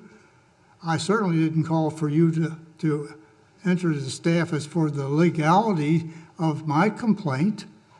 But yeah, and I'm not commenting on the legality at all. I'm not. Mayor Pinder has his own attorney that's handling his ethics. I'm not involved in that at all, advising at all. I guess my question is, why are we even talking about this? Henry, your case is totally public. It's on the ethics. Mine wasn't. Okay, so that's why I went ahead and waived my confidentiality, so it can be public for everyone. I really don't want to discuss it. I'm kind of taken back that we are discussing it, quite frankly, with members. But you know what? There was members of this community that went ahead and released everything. So they did an article totally different from what I have from the ethics. So, anyways, I really don't care to discuss it. I'm just taken back by the fact that we're having a discussion and involving staff and council at the same time. And that's it. I'm done. But I had to say what I have to say. Thank you. Thank you, Henry. Okay. So, John, can we talk about sister cities? Yeah. Do you want me to discuss that? Okay. So, tab 2 is a discussion about possible sister city partnerships. I know this was something that the mayor had expressed interest in, so he put it on the agenda to get a consensus, or in an attempt to get a consensus from the council to potentially proceed. He'd asked me to, if I would present this for you all. Honestly, in terms of sister cities, if the council would be interested in exploring this idea, this is really the first step. There's really multiple steps. There's a planning process, which is really what this would be. There's a research phase. Then you obviously would communicate with any potential sister city, and there would be an agreement with that sister city. Some of the things that I would recommend that the council look for, if this is something the council is interested in doing. Again, this would not be for tonight. This is obviously would be part of the research phase, but I think you all should be aware of it to make a determination if this is something you're interested in. You would look for some cities that are of similar population size, similar geographic qualities, similar industries, academic institutions, cultural institutions. There might be some pre-existing relationships with cities that you all have, or there might be some historical or ancestral connections with cities. That's usually how a lot of these come about. Some of the potential benefits that I've seen with some of our other cities, if this is an avenue that the village decides it would like to go, it obviously would open up avenues of communication between our government and whatever other sister city government there might be to collaborate to address emerging issues, learn from each other on policy areas, both the council and staff. I mean, you're talking about things like water issues, natural resources, health, transportation, sustainability, tourism, similar things that we experience here, economic development, those types of things. It also has the potential to open up youth education opportunities where you might be able to facilitate education exchanges or even sports tournaments, depending on what you're talking about. And also sometimes it opens up business opportunities where if you have your governments from your sister cities may come here, get some ideas, and our businesses, our local businesses have the expertise. Sometimes it opens up those ideas. So I think what the mayor is looking for is, and I don't want to speak for you, Mr. Mayor, but I think he's looking for consensus from the council if this is something that the council would be interested in, because obviously before staff were to engage in anything along these lines, we would make sure that there's a consensus on council for something like this. Okay, so what I was thinking is, like Mr. Cates did, Craig Cates, the mayor, former mayor of Key West and last year mayor of Monroe County, was to the Bahamas, and I'm thinking of Andros, and I've checked into it, and they don't have a sister city, and it's the biggest farm community, fishing, a lot like the Keys. Alamorada was, you know, a lot of the people that came here came from the Bahamas. So anyways, John told me that he recommended this is what I do, and that's what I was thinking that we do. If we get a consensus, that we move forward with it.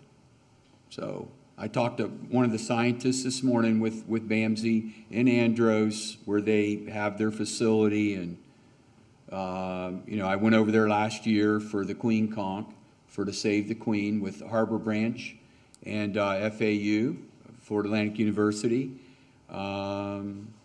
So anyways, I want to bring it here for discussion. I think it's a great thing. I'm interested. Sounds very interesting. I don't know a whole lot about it, but I'm interested in further discussion, more information. I didn't know Andros had a city. Andros is an island. It is. I know the island. I've been there myself, but I didn't know there was there's many cities there, Okay. little cities. Yeah, there's San something or another. I just thought it was a Fresh settlement. Creek and yeah. Navy has a base there, Yes. like a sub base. Sub base, yeah. So. They're what? Honey, you have any input? Okay. Henry? I need more information. Okay. All right. Elizabeth? Yeah, I like the idea, but I would like to ask for us to, you know, put it I think we've got a lot on our plate right now, and being in transition with a new manager, I just wonder whether we have the bandwidth right now to address it to the level that we want to address it. So maybe we could put this at a, you know, push this down the road a couple months when we've got more availability, and staff is our manager's a little bit more comfortable in his position.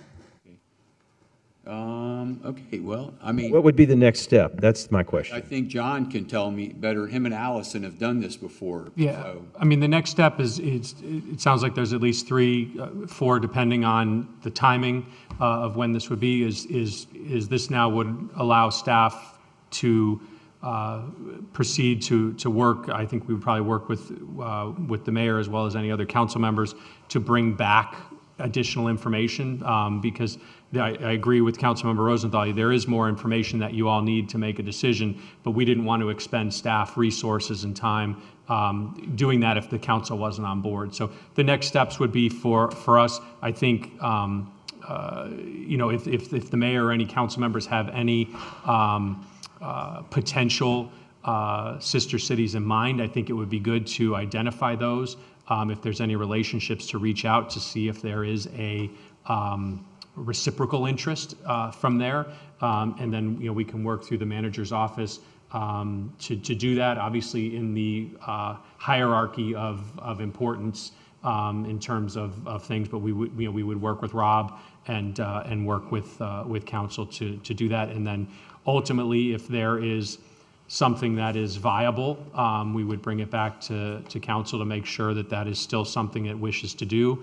And then at the end of the day, you would create a sister city agreement to you know, just to share. I mean, it's some agreements are very broad and very formal. Others are, you know, just kind of loose agreements that you have this sister city that you can, you know, you can rely on them. Or if, you know, if we have a hurricane here, you know, they may be able to, like Ms. Gillis had said, you know, there's a hurricane, you know, you have a sister city who can come in and help out, especially if you have a city that has, you know, similar resources or faces these types of things, you know, faces hurricanes. So it would be, you know, you would just kind of have like kind of a, you know, bring an agreement back, and we would have to see how broad and how in-depth it would be, or whether it would be more of a loose ceremonial type of agreement. But something would obviously be brought back to council for its formal approval. I'd like to say something that I think the first thing we need to do is get a priority. We tend to go off willy-nilly on so many things. And I think I like the thought of it, but I don't think it should jump ahead of the fills, freebie, there's so many other things that just seem to be pushed to the side. So if we could consider it, but not spend like time was spent this past month doing things I asked not to have done, but we're done. And so I think we need to first develop a list of priorities and make it so it's fair to everybody. And I think your manager will create that priorities, and then we will, obviously, whatever, and if there's any legal assistance that's needed, we will assist, whatever is prioritized by council and by the manager's office. Okay. Thank you. Thank you, guys. All right. So we can move on to village attorney, village manager. We have anything since we moved tab 3 and 4?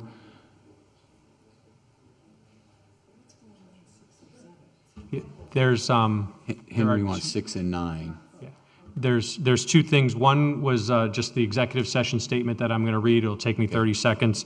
And then there is still the discussion on relocating public works materials and machinery from Founders Park, which after I read that, I'll turn it over to Rob and he can lead. So pursuant to Florida Statute 286.011 sub 8A, governing public meetings, I, as the attorney for Islamorada Village of Islands, wish to advise the village during this public meeting that I desire advice concerning the litigation of Mary L. Barley et al. Versus Islamorada Village of Islands. And I ask that, subject to council availability, we hold an executive session on May 7th at 4 p.m., assuming that we have it that day, and obviously it'll need to be noticed. Attending the session would be the mayor and council members, village manager, myself, John Quick, and then special counsel Eric Stetton, and possibly special counsel Brian Sadiq would be handling. It's now been covered by the insurance carrier, so they have been assigned that litigation by the insurance carrier. That's who those people are. Okay. All right. Jennifer, do you have anything you want to say, or is that something we're bringing back on Thursday? I guess it's tab 4. We're bringing back 3 and 4, correct? Yeah. Yes. Okay, so what about, we're down to C. Okay, Jennifer, about discussion relocating public work material and machinery from Founders Park? That's me, Mayor. Okay, all right. All right, thank you, sir. I'll go ahead and get started. When I was touring the community with village staff as part of the village's effort to recruit its next village manager, I learned that our Public Works Department lacks a permanent location from which to base its operations, park vehicles, and store materials. Because space has not been dedicated for this purpose, our Public Works personnel have found various parkland locations to meet their needs, including Founders Park, Green Turtle Hammock, and others. Such activity is not compatible with the intended use of our park system, contributes to environmental degradation, and is not operationally efficient for our public works operations. While there's been a long-standing interest in identifying a public works site and transitioning equipment, materials, and operations to a more suitable location or locations, there hasn't really been movement in that regard over time. So, with the Founders Park Master Plan to be completed in the coming months, and the RFP is out on the streets now for that, now seems to be an opportune time to consider other site alternatives, including either renting or acquiring a site for this purpose. Staff have undertaken preliminary site analysis and wish to receive council direction to engage in negotiations for either rent or purchase of an appropriate site. Should council agree that now is the time to move forward in this regard, staff will work with legal counsel to open negotiations for one or more suitable sites and return to council, perhaps at a special call, if needed, to consider a recommended purchase or rental lease. Should a proposed land acquisition be advanced as the preferred or recommended solution, the staff recommendation will include consideration of purchase or financing alternatives, so we're clear what this means for Islamorada on a moving forward basis financially. So what we're seeking essentially is consensus from council that this is a good idea right now. And yes, we should continue to work this path on a diligent basis and return to council with the recommendation and appropriate steps, depending on the outcome of that investigation and effort to potentially even go down the path of acquiring a property and getting pricing set. Council, any questions? I don't have any questions, but I would say thank you for bringing this forward. This has been a source of frustration at this park from the very beginning, more than 20 years. I know that AJ depends on that area back there, and he's done a fantastic job of doing multiple acres worth of responsibility in a very narrow sliver while dodging soccer moms and flying baseballs and whatever else happens in that back road back there. So the time, in my view, with redesigning the park or whatever that's going to be, this is the time. And then I am aware of at least one site. I'm not sure if I should mention anything, but everyone can see the sign from the road. There is a narrow window of opportunity to inquire about obtaining that property under a lease. It is highly desirable. I expect that will go to someone very quickly. So this is not something I think this is an urgent matter that we should authorize the manager to pursue so that we don't miss an opportunity. We don't have to go with it if we don't like it, but if we wait and think about this and take the normal long period of time to make a decision that we always do, we're going to probably miss. So I would be one, I don't know if we need to do a motion, but I would certainly like to give authorization to the manager to do exactly what he said, to explore that in conjunction with the needs for AJ's department to see if we can relieve the congestion that's behind here. This is a park. This is not an industrial workshop. And they have the same problem at Green Turtle Hammock. And, you know, we are a linear community that's 18 miles long. AJ has special needs because of that. If he has a breakdown on Lower Matacumbe and has to get a machine or a part, and the traffic that we've had lately, that employee's time is shot for the day. That machine is not going to work that day. So there needs to be something improved and redesigned for his department so they can become efficient. We owe that to the taxpayers. Yeah. Well, Henry, can I say one thing real quick? No? Go ahead. Go ahead. Okay. Hey, what I want to say is where are those sheds back there going to be if we get a bad hurricane, man, or the container that's back there and stuff? I mean, AJ doesn't have any room, and I agree. You know, we talked about it today in my briefing, and you know, I agree, Robert. We need to start identifying some properties that we could put a building on, and you know, we can protect ourselves in a storm with all our. How much money we're talking out there. There's a lot of money sitting out there in equipment. So, okay, Henry? I likewise have learned of a property, might be the same one, don't know, but time is of the essence. I will have that principal contact you, and it's all yours, okay? Yes, sir. Thank you. Council, I'm sorry. If you want to say anything? You were Sharon? Yeah, thanks. I think it's a great idea, and I'm certainly happy to make myself available for any kind of special call scenario if, because what I'm hearing us all say is that time is of the essence in acquiring what might be a purchase or a rental scenario, so. I agree. Okay. All right. Mr. Cole, I think you got it. All right. Thank you very much. Okay. All right. Anything else on that tab before we move on? John, do you have anything else? Nope. Okay. All right. So we can move on to the consent agenda? Yeah, we're into the consent portion of the agenda. These items are of a routine nature, and council members have reviewed these items in advance and sought the advice of staff as they felt necessary. There'll be one vote on the consent items today, which today are tabs 5, 7, and 8. If anyone would like to pull any additional items from consent, he or she should state so now.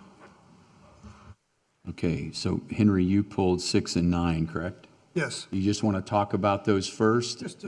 whatever's your pleasure. Okay, if you're going to do any discussion, they should be separate under resolution. So we should just. So you want to just pass the ones already that you just quoted? 5, 7, and 8 on consent, and we can deal with 6 and 9 when we get to the resolution section. Okay. All right.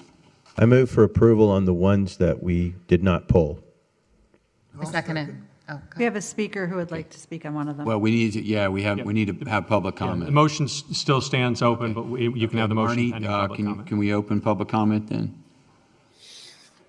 Sue Miller would like to speak on one.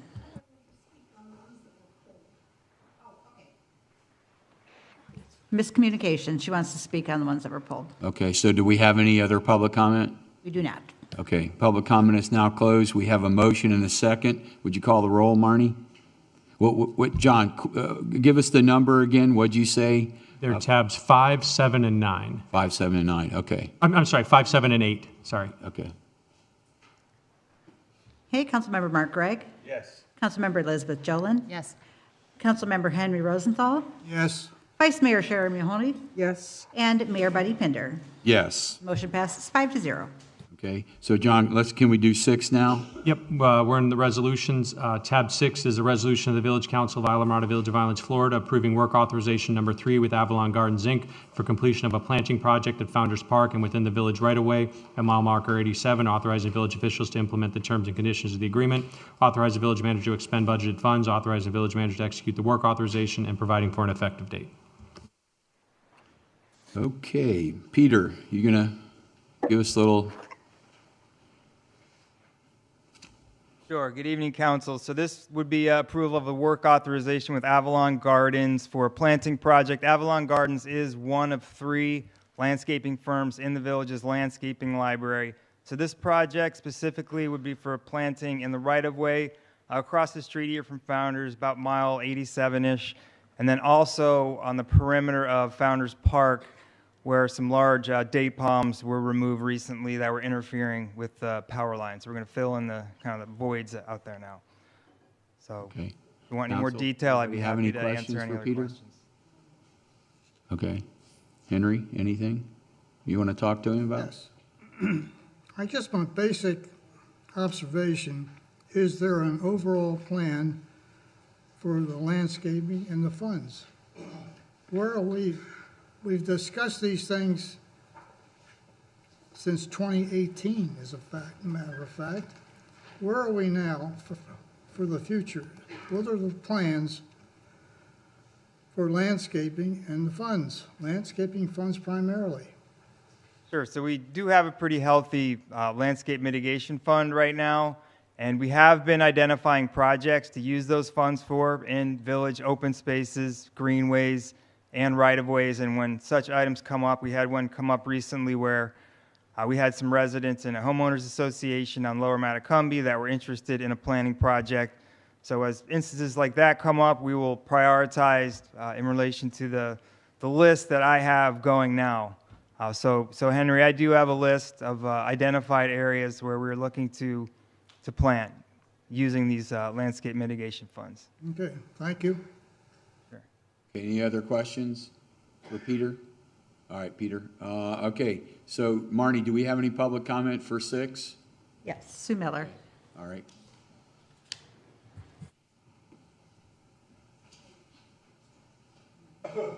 Sue Miller, Lower Matacumbe. I have a quick comment.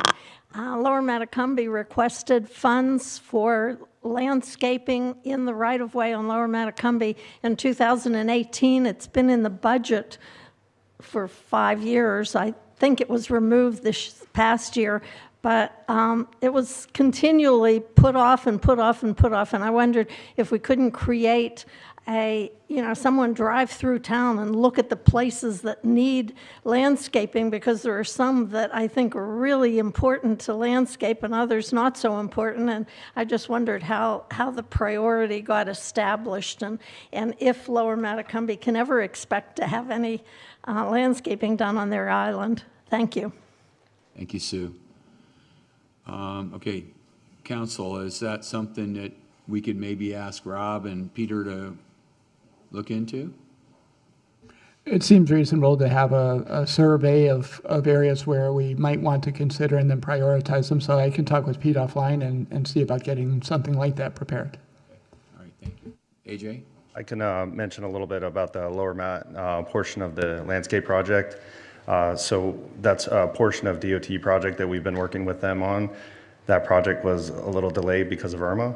It includes the fills area and all of that, but that project goes out to bid in May of 2025, and then we'll begin construction at that time. Okay, thank you, AJ. All right, Marnie, any other public comment on tab 6? No, sir. Okay. Oh, I guess I will. What? Go ahead. The project is going out for bid in May of '25. I think you and I are talking about the same thing, I hope. Yes, so the reasoning that it's going out in 25 is because it does include that fills area.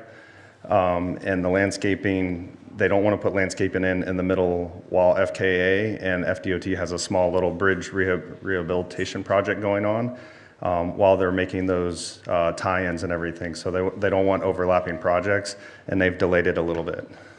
But that's the reasoning for, I think it was like a 6-month delay. We're not talking about the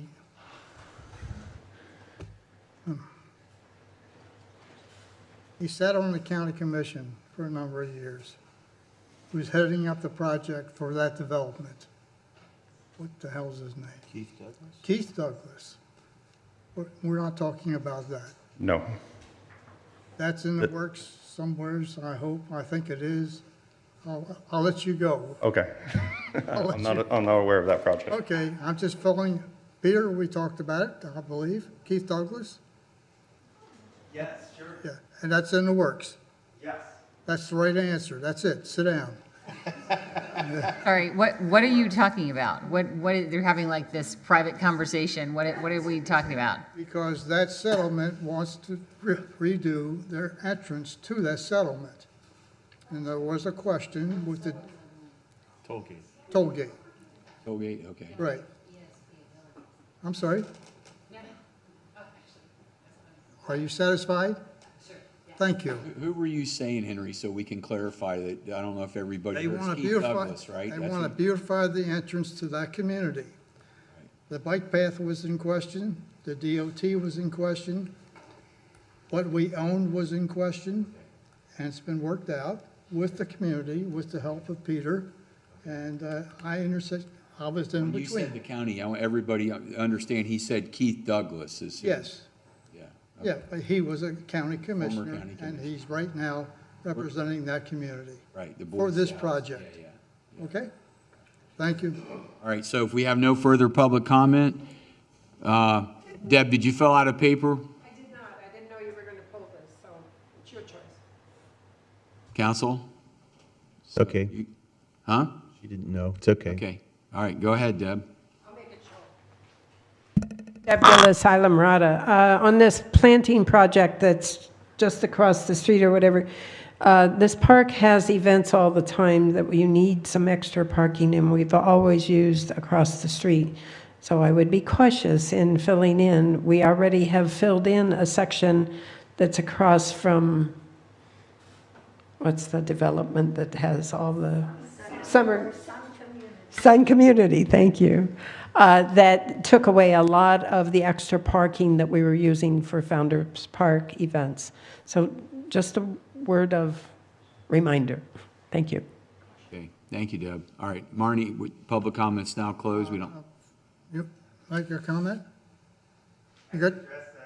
go ahead, Peter. I know what you're going to say. Well, So this isn't a shrub planting project where we're covering the whole area. This is a canopy tree planting project with 30-foot spacing. So there would certainly be, if the room would want to be still used for event parking, there will be plenty of space in between those trees. Just wanted to make that clear. and I think that what Deb was saying, it used to be that people from Seabreeze parked all over the right-of-way there all the time. They put trailers and boats and all kinds of stuff, and I think that's the reason the village wanted the trees planted there so people could not park there out in front of the Sun community. That problem persists on Winley Key. Yeah, that problem right now, it's exactly right in front of Anglers Reef. That's not on the agenda, but I think we should address that at some other time. Okay, all right, okay. So so public comment's now closed. Do I hear a motion? You actually had a motion on this one. Right, Marnie, there was a motion before public comment? Yeah, we had. No, there wasn't. No, not this one. What? That was on the first go-around. This is on the pulled item. This is on the pulled item 6. This is the second pulled item. Yeah, this is number tab 6, John. Okay, my apologies. First pulled item, Well, whatever. since I pulled it, I'll make a motion to accept my findings. Okay, all right, so Henry, we got a motion. How about a second? Was that a motion to approve? Yes. Okay. If somebody didn't second it, I will. Okay, all right. Marnie, call the roll, please. Councilmember Henry Rosenthal. Yes. Councilmember Mark Gregg. Yes. Councilmember Elizabeth Jolin. Yes. Vice Mayor Sharon Mahoney. Yes. And Mayor Buddy Pinder. Yes. Motion passes 5-0. All right, we are on the tab 9. Yeah, tab 9 is a resolution of the Village Council of Islamorada Village of Islands, Florida, approving the selection and recommendation of the RFQ 24-05 Evaluation Committee for Professional Contractor Services for the South Gardenia Street Vacuum Sewer Main Improvements Project, authorize the village manager and village attorney to negotiate an agreement for the project, authorize the village manager to execute the agreement, authorize the village manager to expend budgeted funds, and providing for an effective date. AJ? All right, good evening. This is a wastewater project with an expansion of our vacuum main located on the south end of Gardenia and Lake Drive, right there by PKS. This is one of those larger projects we talked about. We don't use our continuing service agreements for. We put these larger projects out to bid. The project was put out to bid with an RFP. We received one bid, and that's what we're asking for you guys to approve tonight. The bid itself was, the proposed project bid was $363,484.80. It was well under the engineer's estimate, so it's a much lower price than what we were expecting. Don't we have some grant money for this? Yes. Yes. Go ahead. Council, any other questions for AJ? Rob? AJ, to your understanding, what would be the reason why, or at least some of the contributing causes for why we would only get one bid? Because I think that would be helpful for the public to be aware of and understand as well. Sure. I don't specifically know why, but my gut is it is a larger project. The engineer's estimate was right around 600,000. Was the mid-upper range of the for the project itself. For the work that's being provided, it's one of those that it's bigger that some of the smaller companies won't do, but not quite big enough that you're going to draw in large contractors to do this. Some of the local contractors that are here or in the area doing work, specifically some of the ones that are working with FKA, they're doing, I forget what the project cost of that is, but it's up there in what, the $20 million range plus. They just been awarded an extension for the Winley Key portion of that.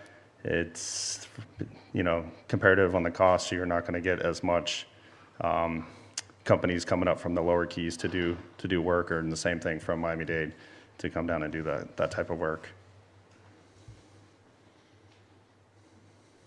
Go ahead, Henry. I kind of question the fact that we only had one bid. And the popular conception is that Page is going to get it no matter what. I'm serious. And the other people that would have normally bid just say, the hell with it, it's going to go in that direction. I don't know how to encourage people to bid, but I certainly don't want to endorse the comments that I hear from other people that don't want to bid anymore. I guess I'm just going to close my statement with say, at some time, when are we going to talk seriously with FKA or even Key Largo And I'm not done with the wastewater system yet. And I'm not going to mention any names because I have not got their approval to do that. But I have talked to some people, and I think there's room for discussion. And every time I bring this up, and I brought it up for some time, it just gets shot down. There's no interest in it. Well, I'm going to create some interest to satisfy my own curiosity, and I have interest. So that's all I can say. I have not gotten the approval to mention anybody's names in relation to Key Largo and the wastewater, but once I do, I'll tell you where I am. So these are comments that are forwarded to me by the public, and 99% of the time when I bring up an issue, somebody brought it up to me. So that's where I am. I'm not opposed to you personally, you have to understand that, but I was elected to do a job, and if I were in the private sector, I'd be doing it completely different, quite frankly. The worst thing about government is government. I've said it forever and ever, and I'll say it again. So, but I have to now live within rules that I never lived with before. And I understand some of the rules, but some of the rules just, they carry on in committees and whatever. And when I make a statement, the public is confused as well. So that's it. That's all I want to say. Well, I talked to AJ today in my briefing with Mr. Cole and the rest of the staff that was in there. And I understand because I've called the Lower Keys and asked some of these people to come and bid on these jobs, but they're not going to come here for a $360,000 job. They're not interested in it. They have enough work where they are. AJ just mentioned these guys, the one guy has a $24 million bid. He could do the work, but they're not going to pull off a $20 million job to come over here. So, Mark is right here. He gave a good bid. What are we going to do? We got to get the work done. So I don't know what we can do. People don't want to come from Miami. I agree with you, but I have to make the comment. I know. I understand, Henry, but not everybody and their brother does wastewater work. A lot of people don't want to mess. I mean, personally, I never messed with live waste because I put brand new stuff in. I did it for the aqueduct. But when you're talking raw sewage, it's a whole different ball game. So I don't know, Council, you have something, Elizabeth? I wanted to say something. This every time we have a bid proposal or something, and Page Excavation is on there, especially when it's the only one that responds. It just seems to draw negative comments, and I think that is entirely misplaced. Page Excavating and Mark Page have been here many years. They've developed a specialty of working on the village system. They know it better than anyone else. And one reason that many of the contractors don't want to do this kind of work, aside from the fact that it's nasty work, is the fact that, have you seen the houses that they're building around here lately? They can make so much money building pretty big, giant houses. I heard one bid for a house that was $23 million to build that house in this community. That's just the construction cost. So Mark and Page Excavating has dedicated their professional career to doing work in the village. They have other opportunities they could pursue, but they focus on us. When we had our sewer pipe main that runs up to Key Largo burst at about where the radio station is in Tavernier, Mark Page was the only one that was able to go out and stand in waist-deep, raw, live sewage in the middle of the night and make that repair. And I think he did it twice. So no one talks about that stuff when we have these conversations. And I think that's terrible. And what we should be doing is thanking him for bidding on this, thanking him for coming back when no one else would want to do the job. Because if he didn't bid, we would have to overpay someone from out of town to come down and do it that doesn't know us and probably doesn't care and might not do a very good job. So I'm ready to approve this, and I'm going to make a motion that we approve it. Elizabeth? Yeah, I too wanted to just reiterate what you were saying, that we're kind of in a spiral about wastewater and Paige and AJ. So every time he asks for something, then there's just this shade cast over this system.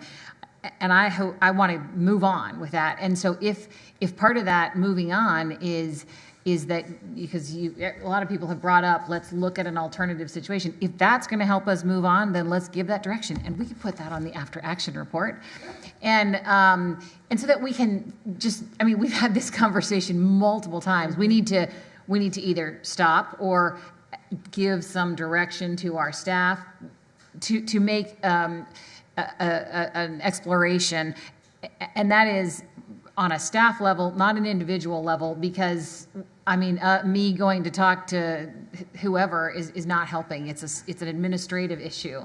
Yep.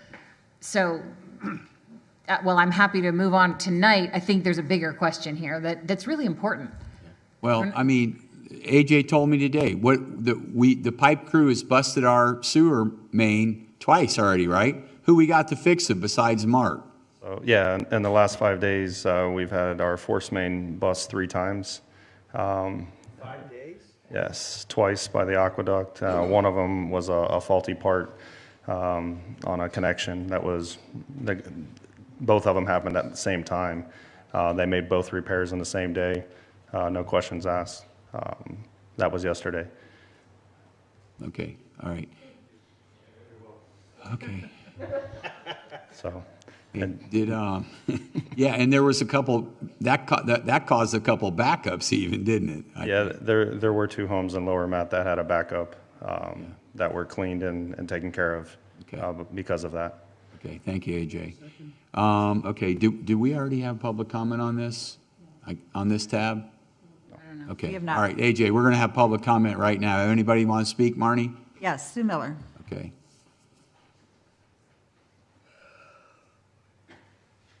Thank you, AJ.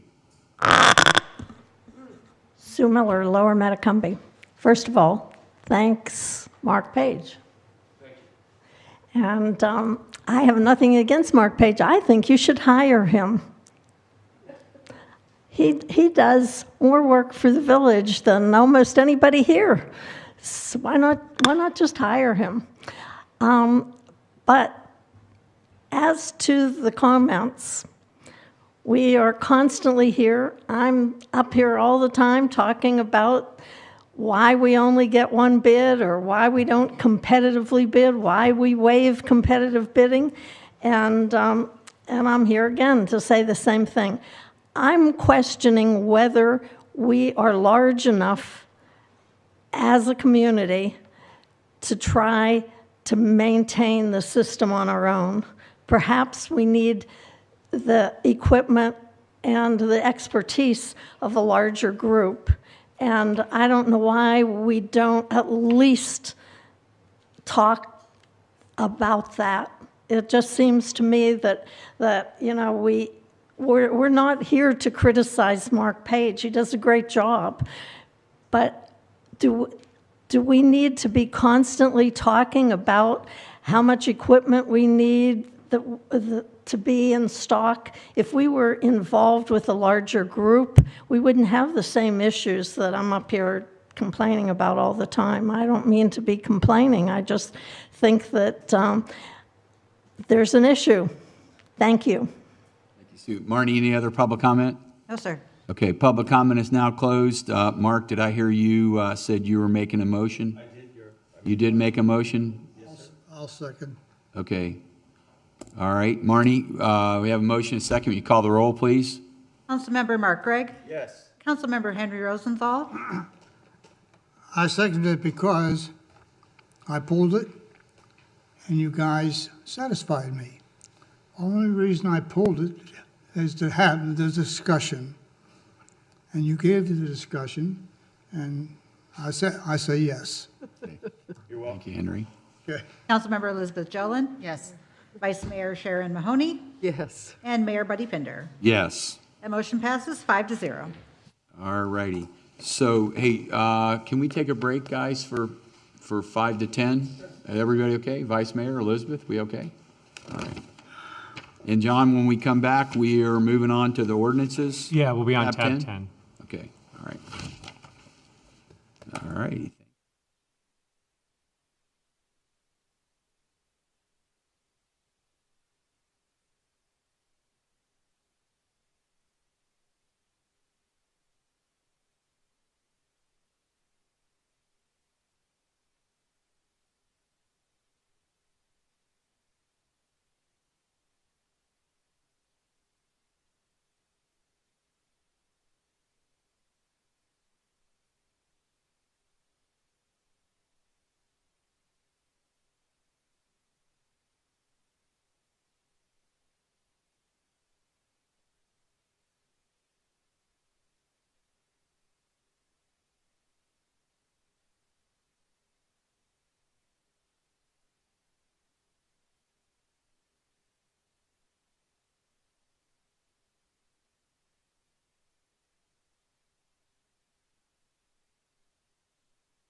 Order.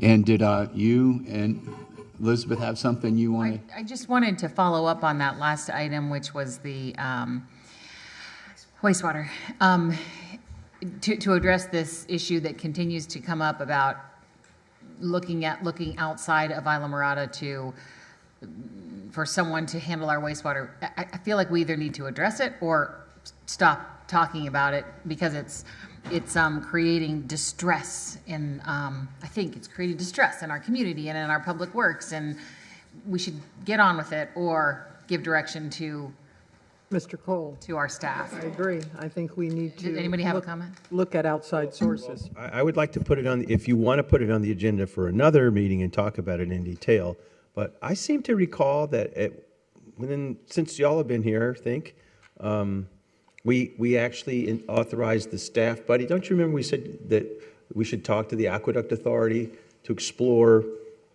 something together? We went to Key Largo and had a meeting, which AJ and I told, we had John Quick was there, Brian was there, Kevin Wilson came on behalf, Brian asked him to come, but Is he the manager? Peter's the manager. Right. Was he there? Yeah, Peter was there. Yep. Kevin's the assistant manager for the county, or now. Now he's the administrator. Yes. Yeah. So I just think we need to get some things worked out Key Largo, and we can. I mean, yeah, there's been talk either Key Largo or the aqueduct. So are we asking to put it on our report and ask the staff to address it within a timeline that works for them? Is that what we're asking? I would like to put it on the agenda for us to discuss what we want them to do. I'm in favor of that. Okay. I don't want to do it now on the fly. Yes, put it on the agenda. It should be advertised with public comment. Okay. All right, so there you go. Henry's in favor with you, Mark. Wow. Better watch out. We're voting a lot together. That's right. You never know. Okay. All right, so we're going to move on. We okay to move on then to tab 10? All right. Tab 10, John? Yep, we're into ordinances. This is an ordinance on second reading. It's an ordinance of Islamorada Village of Islands, Florida, amending Chapter 2, Administration, Article 2.4, Finance, Division 242, Purchasing, amending Section 2-236, Authority of Village Manager to update the signing authority of checks, amending Section 2-37, Guidelines to provide for increased amounts in purchasing authority, providing for severability, providing for inclusion in the code, and providing for an effective date. I'll be brief. I don't know if you all recall this from last month.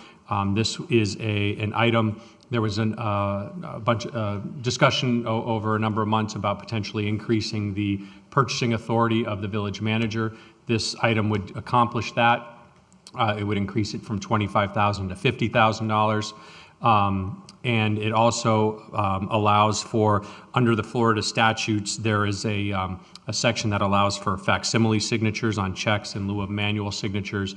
It would also invoke that provision in the statute. I mean, obviously, we'd still have to comply with the provisions and the requirements for that, but then would allow for facsimile signatures should that be necessary. Council? Nothing to say, but move for approval when public comment's over. Public comment? We're going to do public comment right now. Marnie, do you have any takers for public comment? Yes, Van Cadenhead. Okay. Evening, Council. I'm going to reiterate what I said the last time. $25,000 is a lot of money, and it's easy to link together a bunch of $50,000 truncated $100 million project under the auspices of the village manager. I think $50,000 is not necessary. It's $25,000 is proven to be sufficient for 25 years. And I would like to hear from Mr. Cole. He could convince me if he thinks he needs that $50,000 in lieu of $25,000. I would like to hear why and how much easier his life would be if that were true. And the five of you are very blasé about spending other people's money. And you vote against it if you're going to shake your head. Okay? All right, I'm looking to see the continue status quo of $25,000, and I think we're making a mistake by doing it another way, because if you had a big project, you could divide it up, truncate it into 4 or 5 different parts, all for $50,000 or $49.99.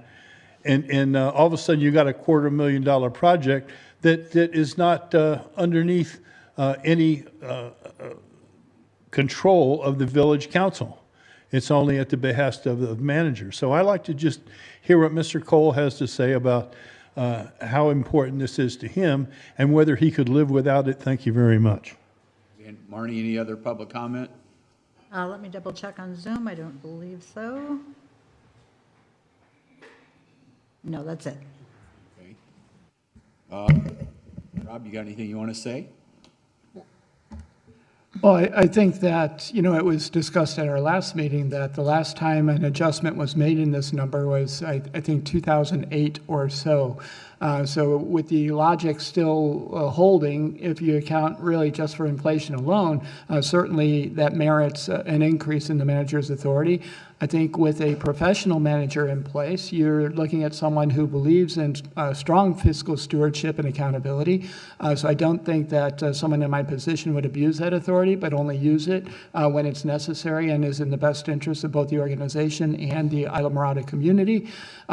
So I'm hearing, the concern about that, but operationally, I think it works. And as long as the person in my position mirrors my commitment to high ethical standards and, again, fiscal accountability, I think you're going to be fine. And that adjustment over time may or may not be even north of the number we're looking at. And I'm not arguing for more. I'm just saying that could be managed within reason and help us to be more efficient.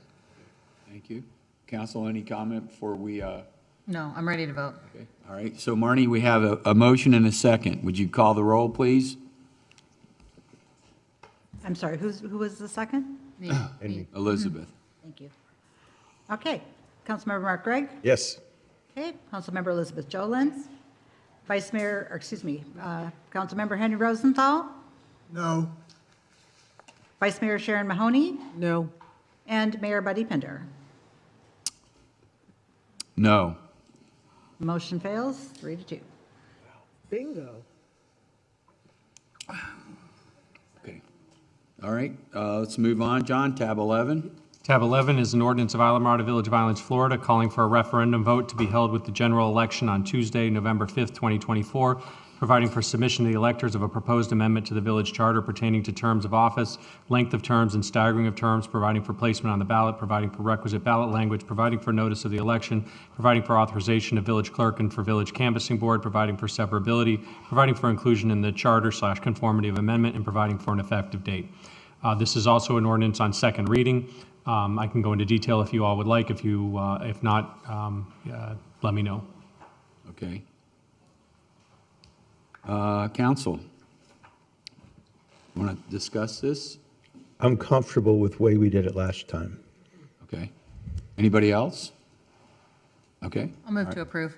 Okay, so let's have public comment then. Marnie? Since there's a motion on the table, let's address that with a second. Okay. Or not, and then we can move to public comment. All right, so we have a motion. Okay. I'll second. Okay, all right. So, Mark, there's a motion and a second. How about public comment, Marnie? Yes, Van Caden had signed up for this. Good evening. I'm Van Cadenhead again. To reiterate my previous argument on this case, the people of Islamorada have spoken already twice in referendum about having 4-year terms. They have voted overwhelmingly that is not their preference. And yet, this seems to keep coming back up because people do not want to take no for an answer. And I just think that it's not reflective of a democracy to continually ignore the population that votes against something and keep bringing it back. And we have proven that the first council was pretty much a 4-year disaster. In other words, we had so many things that went on in that first 4-year stint that were just outrageous, that we're still making up for. I mean, the zoning changes that were made, There's any number of things. The property next door that was bought by one of the sitting vice mayor with state money, and that knew was using his seat as a place to have inside information because he knew we were going to buy Plantation Union Harbor. Those are the kinds of things that you can set up if you're there for 4 years. And if you're there for 8 years, if you can redo that again, you can do a lot of damage. There was a lot of damage done. The people remember that. And the fact that you keep trying to do this shows bad faith, in my opinion. And I really hope that you decide to leave things the way that they are. If you can find out a way, the three most vote getters find a way to stagger it other than making it a 4-year term, that's open for your discussion. But I urge you, do not go for 4-year terms. It's already been quashed twice, overwhelmingly by the population of Islamorada. And if you do it, then woe upon you. Thank you. Thank you, Van. Marnie, any other public comment? No, sir. Okay. Public comment is now closed. I think, is there any further discussion? You got, okay. He's chewing. He's having his snack. That's okay. I think the public will have the opportunity to get rid of somebody legally in 2 years. I just don't, if you've done the job right, they'll vote for you every 2 years. If you haven't, you're history, as well you should be. Why wait 4 years for it to be history? I don't see any sense in that. So I guess you know where I'm going to go. Okay. All right. Anybody else? No? Okay. All right. I believe we had a motion and a second, right? Marnie, call the roll, please. Councilmember Mark Gregg? Yes. Councilmember Elizabeth Jolin? Yes. Councilmember Henry Rosenthal? The motion is for 4 years, is that right? Or Yes. Yeah, it's for a ballot, to put on the ballot for 4-year staggered terms. yes, well, I vote no, thank you. Vice Mayor Sharon Mahoney? No. And Mayor Buddy Pinder?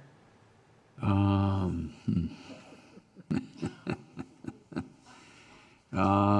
vote no.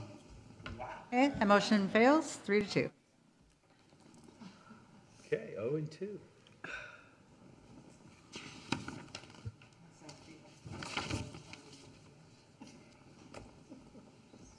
Tab 12, John? Yeah, we are into the quasi-judicial items, so I'm going to read a statement as it relates to the quasi-judicial items. So our quasi-judicial items tonight are tabs 12 through 15. Please be advised that the following agenda items are quasi-judicial in nature. If you wish to comment on these items, please inform the village clerk by filling out the available sign-up form. An opportunity for persons to speak on each item will be made available after the applicant and staff have made their presentations on each item. As a reminder, testimony in quasi-judicial items must be in person. Zoom testimony is not permitted. These proceedings will be handled in accordance with the village code requirements. All testimony, including public testimony and evidence, will be made under oath or affirmation. Additionally, each person who gives testimony may be subject to cross-examination. If you do not wish to be either cross-examined or sworn, your testimony shall be disregarded. The general public will not be permitted to cross-examine witnesses, but the public may request the council to ask questions of staff or witnesses on their behalf. The full agenda packet on each item is hereby entered into the record, along with the village code and comprehensive plan. Any correspondence that was received by the village staff is included in the file and part of the record. Persons representing organizations must present evidence of their authority to speak for the organizations. Further details on the quasi-judicial procedures in section 30-256 of the village code may be obtained from the village clerk. Tonight there are 4 quasi-judicial items. As I mentioned, they are tabs 12 through 15. At this time, I would like to ask anyone who intends to speak on the quasi-judicial items to please raise your hand to be sworn in by the clerk if you intend to speak on any of those tabs 12 through 15. In the matter in which you are about to give testimony, do you swear to tell the truth, the whole truth, and nothing but the truth? The witnesses have been sworn. Mr. Mayor, the first tab is tab 12. Hey, do we need to do any ex parte communication? We will, yeah, but Jennifer's got a question to ask. So I just wanted to, before we get into reading of the tabs and all of that, I wanted to ask if the council was comfortable hearing all four of these together. They all are exactly the same. They're all related. I would be repeating everything each time. And so I thought instead of, 4 individual reports and 4 individual public comments, it might make sense if we just group them all together, but it's up to the council's pleasure. And if the Council, what's our preference? I think we did it like that last time. Okay. And I would just say if the council is amenable to that, I would also just ask for the applicant to confirm that they agree with that or consent to that. Okay. All right, so is council, are we okay with that? I have a question. I don't really know who's involved in all these. Would you like to meet her? Sure. Wait, so we're not there yet. We're not Yeah. ready for questions. Yeah, Just we're as not. a point of order, we're not ready for questions. Yeah, right now we're not. I mean, they are. They're 2 corporate entities, but there is a representative here, one of the owners of the corporate entities, and she's allowed, and I saw her raise her hand to get sworn in. She will be obviously allowed to testify on her behalf as it relates to these applications. You need to ask her if she's okay with what Jennifer just.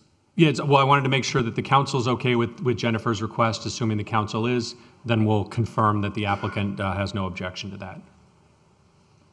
Okay. Council, we okay? Okay, all right, so we're okay. I have one question. Excuse me. Since a member of your family, should you recuse yourself? Yes, I think, I don't know if I got a chance to speak about this last time, but I will not be voting on this item because Jocelyn is a member of my family.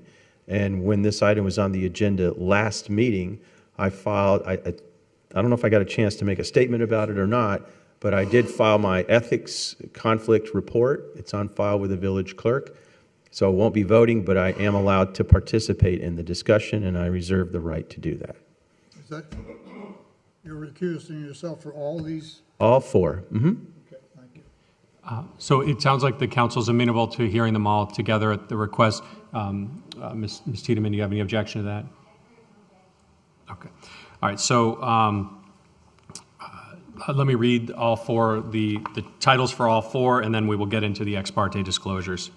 Tab 12 is an ordinance of Islamorada Village of Islands, Florida, considering the request of Winley Key Cove LLC to amend the village's future land use map from residential medium to mixed use for the subject property located on Winley Key with real estate number 00405-350-0000000 as legally described herein, and to allow the parcel to be included in policy 1-2.11.3 Winley Key Mixed Use Area 1, providing for the transmittal of this ordinance to the State Department of Commerce and providing for an effective date upon the approval of this ordinance by the State Department of Commerce.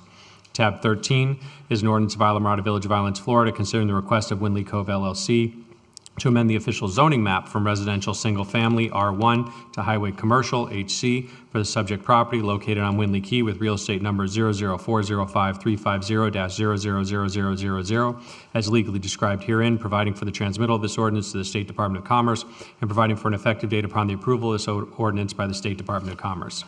Tab 14, an ordinance of Islamorada Village of Islands, Florida, considering the request of Winley Isles LLC to amend the village's future land use map from residential medium RM to mixed use MU for the subject property located on Winley Key with real estate number 00405-360-0000000 as legally described herein, and to allow the parcel to be included in policy 1-2.11.3 Winley Key Mixed Use Area 1, providing for the transmittal of this ordinance to the State Department of Commerce and providing for an effective date upon the approval of this ordinance by the State Department of Commerce.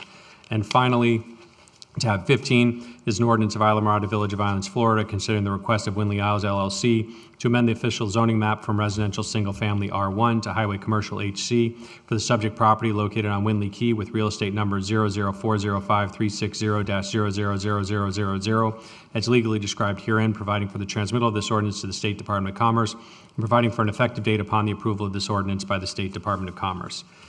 Council, before we begin, I'd like you to please disclose any ex parte communications that you may have had with the applicant or anyone else. Again, these are tabs 12 through 15. Please include whether the person represented any group or entity, as well as the subject matter of your discussion. Thank you. I'll start off. I haven't had any communications. That's surprising. I've had several visits from the neighbors on the other side, on the south side, several visits. And lots of people in the community have an opinion on this, so I can't even begin to name everybody, but a lot of people have been talking about this, so. I spoke with Jocelyn about this probably maybe before it even she even started building, so briefly. Chuck Tittle, Sue Miller. And Vice Mayor, were there any names that you do recall, just so we can get that on the record, if there's any you do recall? Sue, definitely. Probably Deb, I think maybe at one point or another. Maybe I was watching the LPA meeting. And I can't even just... You said the doctor, and he's the neighbor down. He's a neighbor, yeah. I don't know what his name is. The orthopedic, that's her neighbor. So they've come to see me multiple times. So... And I wish I knew more of their names. Next time I'll make sure I'll ask people to sign something for me. Thank you. I'm sorry. Get a sign-in sheet, right? I call that guy the helicopter guy. All right, we're ready to proceed. Thank you, members of the council. Jennifer DeBobrian, your planning director. I'm here this evening with two requests, one by Windley Cove LLC and Windley Isles LLC. They are for a future land use map amendment from residential medium flum to mixed use flum, and a zoning map amendment from R1 zoning to highway commercial zoning. Both property, well, the addresses of the property are 85327 Overseas Highway and 85331 Overseas Highway. They are neighboring parcels immediately adjacent to the property known as Hog Heaven. They are newly constructed 2 residential homes, each on 13,300 square feet of land area. And hold on, I'm using my computer for the first time instead of my book, so it's going to take me a minute, sorry. Okay, so the subject property, as I said, has existing residential medium flum designation. The surrounding properties to the south are also designated residential medium flum. To the north, the adjacent properties are designated mixed use. The properties to the west across Overseas Highway are designated conservation, and to the east is the Atlantic Ocean. The character of the subject property is a single-family home with some mangrove wetlands to the east of the property, and the surrounding area is mixed use with a collection of restaurants, marina uses, single-family residences, and conservation land. The subject properties also have currently existing residential single-family R1 zoning designations. The surrounding properties to the south are also designated residential single-family R1. To the north, and the adjacent properties are designated highway commercial. The properties to the west across Overseas Highway are designated as conservation, and to the east, again, is the Atlantic Ocean.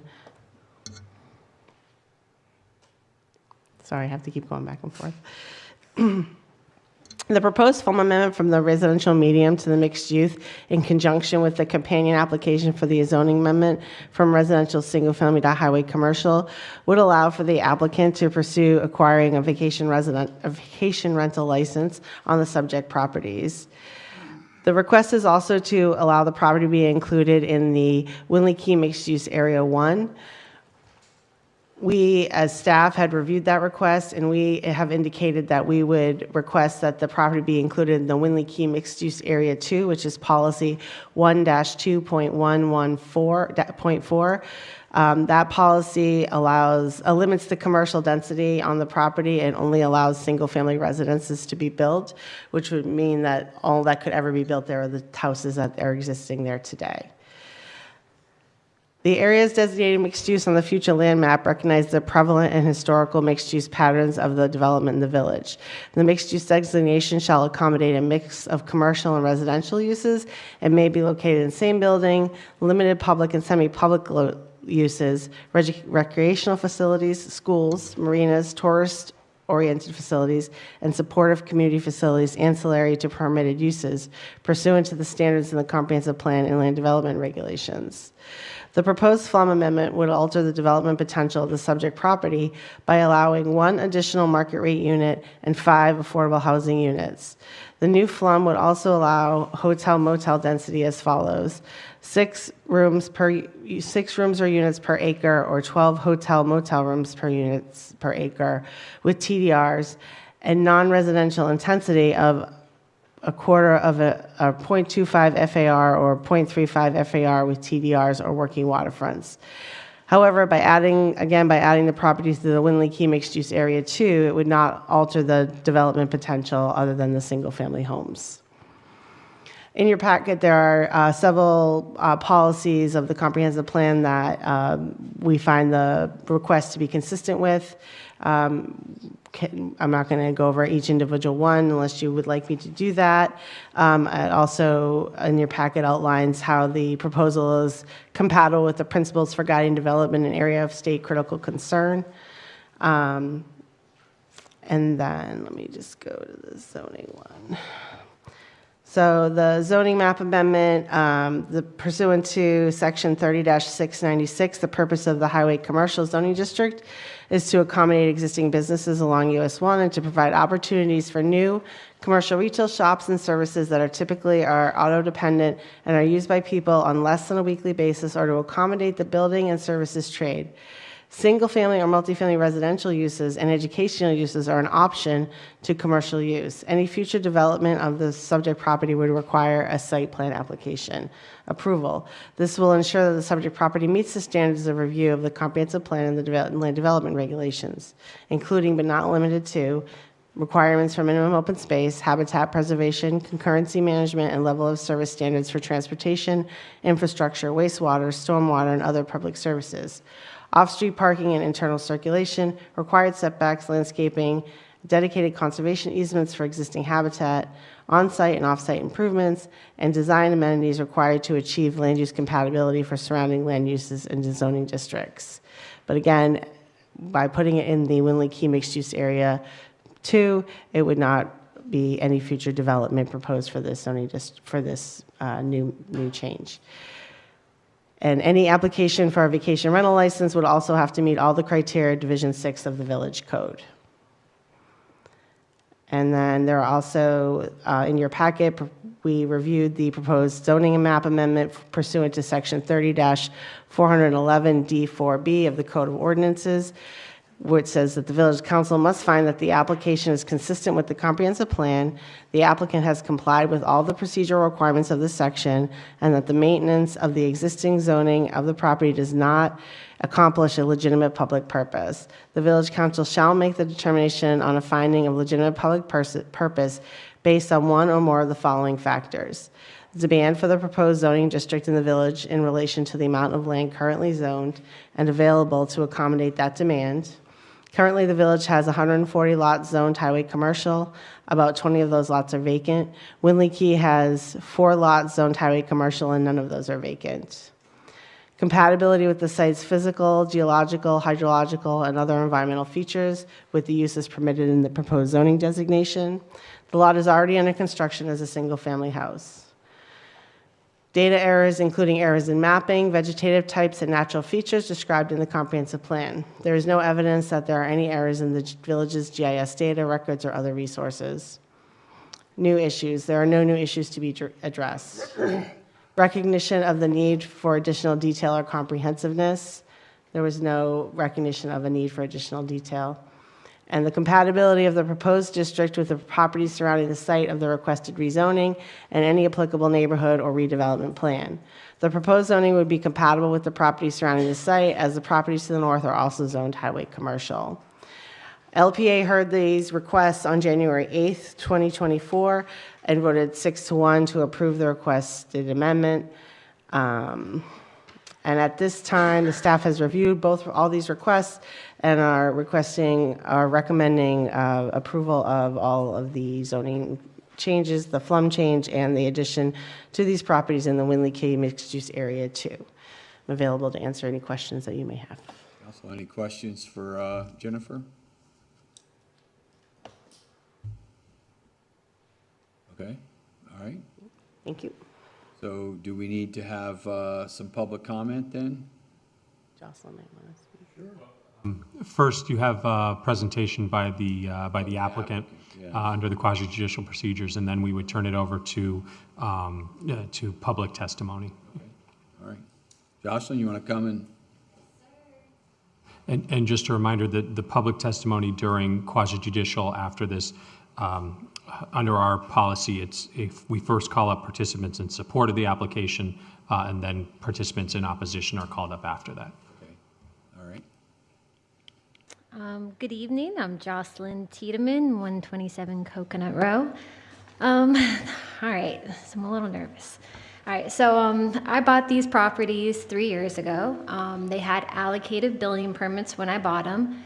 I didn't like the house plan that was on there. I redrew them, submitted revisions, and of course what you see today is what I designed. Very proud of what I built. It's taken me 2 years to get to this point to get them up. I've put a lot of hard work in it. I might not be the one that swings the hammer, but I am the one there 5 times a day giving direction and making sure everything is going as smooth as possible. I'm not a big-time contractor. My father used to call me a guppy in the world of sharks. I just try to get my piece of the action to support my family, and I have 4 kids, and I just trying to help them out in their future to give them the same hand that my father gave me. As I started building these building these properties, I brought other contractors over, I brought other realtors over just to give me their opinion as the properties were going up. And as I brought more people over there, it was always a comment, these would make really great vacation rentals. When I originally started this project, in no way was it my intent to do vacation rentals. I wanted to build 2 beautiful single-family homes. That was my intent from the start, but just gathering feedback and truly thinking it through, and honestly listening to some of the noise coming from Hog Heaven, which of course I knew what Hog Heaven was at the beginning when I started this. My decision started to change that this would be something worth going through and trying to accomplish, just because I truly do believe from the bottom of my heart that these are excellent vacation rental sites.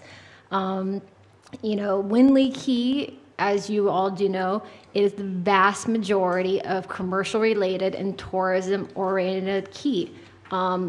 You have surrounding commercial properties such as Hog Heaven, Island Grill, SD Marine. You have boat rental companies, a new SD Marina, right there beside these properties. Further down the line, you have, Pelican Cove, Drop Anchor, Postcard. You have Sunset Cove, OV, the theater, which is all on Winley Key. So these properties, Winley Key is, the one key here in the village that has the highest commercial density use and the lowest density residential use. There are only 6 parcels on all of Winley Key that are zoned R1, and I own 3 of those parcels. Of course, with my 2 properties, the one to the north side is Hog Heaven, but the vacant land property that has an active building permit on it right now to the south side is my property as well, which I intend to build my own personal home on. So this is not your traditional Key neighborhood, and it's really not a good property that's compatible with long-term use.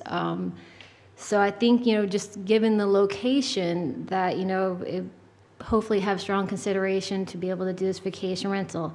You know, by doing this flume and zoning change with my proposal underneath the sub-area District 2, these properties will remain 100% residential.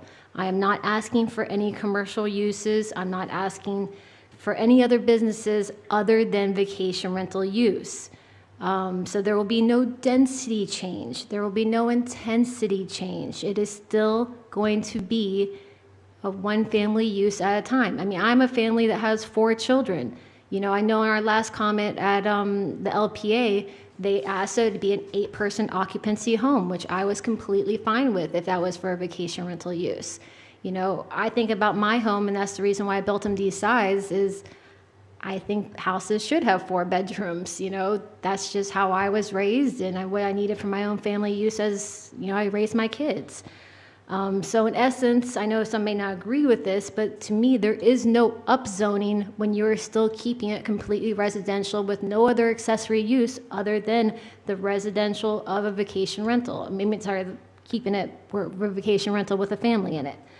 Out of the 331 vacation rental licenses that are out there, 260 of them are currently active. I verified that today. So there's 71 vacation rentals out there still, which are automatic, not going to be automatic, but are eventually going to be used on properties here in the village. It only makes a lot of sense to steer those vacation rental licenses where you have the least low impact density residential use in such a high commercial area. It is very fitting and it matches where a vacation rental should go, not to have it to where it's going to be disturbing neighbors or children riding bikes or anything like that. I mean, right there in front of those properties, you have the trailer storage, you have the boat storage. I mean, people whiz down that highway. It's not like it's a regular, typical residential neighborhood. You know, just 500 feet away down the street, you have the Angler's Reef. From what I could count on the current property appraisers map, there's already 19 vacation rentals right in there.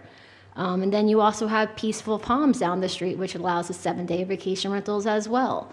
So Winley Key does propose a perfect spot of having these multi-vacation rental licenses. Back in the village, before the village was incorporated in '97, these properties were actually zoned suburban commercial. And they were part of those group that got changed, you know, to R1, which, you know, so, you know, if we do change these back to highway commercial, at least, you know, we'd be staying consistent with the zoning next door, making it a nice gradual transition to residential for the few remaining homes that are beside me. You know, I wanted to state for the record too, you know, I do have active observatory deck permits from the DEP and Army Corps. You know, I do recognize that, you know, those are not docks, that they are not for boats, they're not for kayaks, and no dockage of any time allowed. You know, whatever buyer does buy the property, you know, I'd be, of course, the license would stay active, and if they wanted to go to the village and get a permit from them, along with the DEP and Army Corps, that is the buyer's responsibility.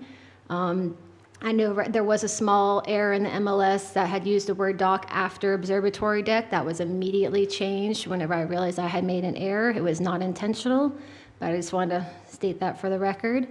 And I just want to really say before I do turn it over to public comment that all these decisions to try to get these vacation rental licenses are of mine and my husband's. We are the owners of the properties. We developed the properties.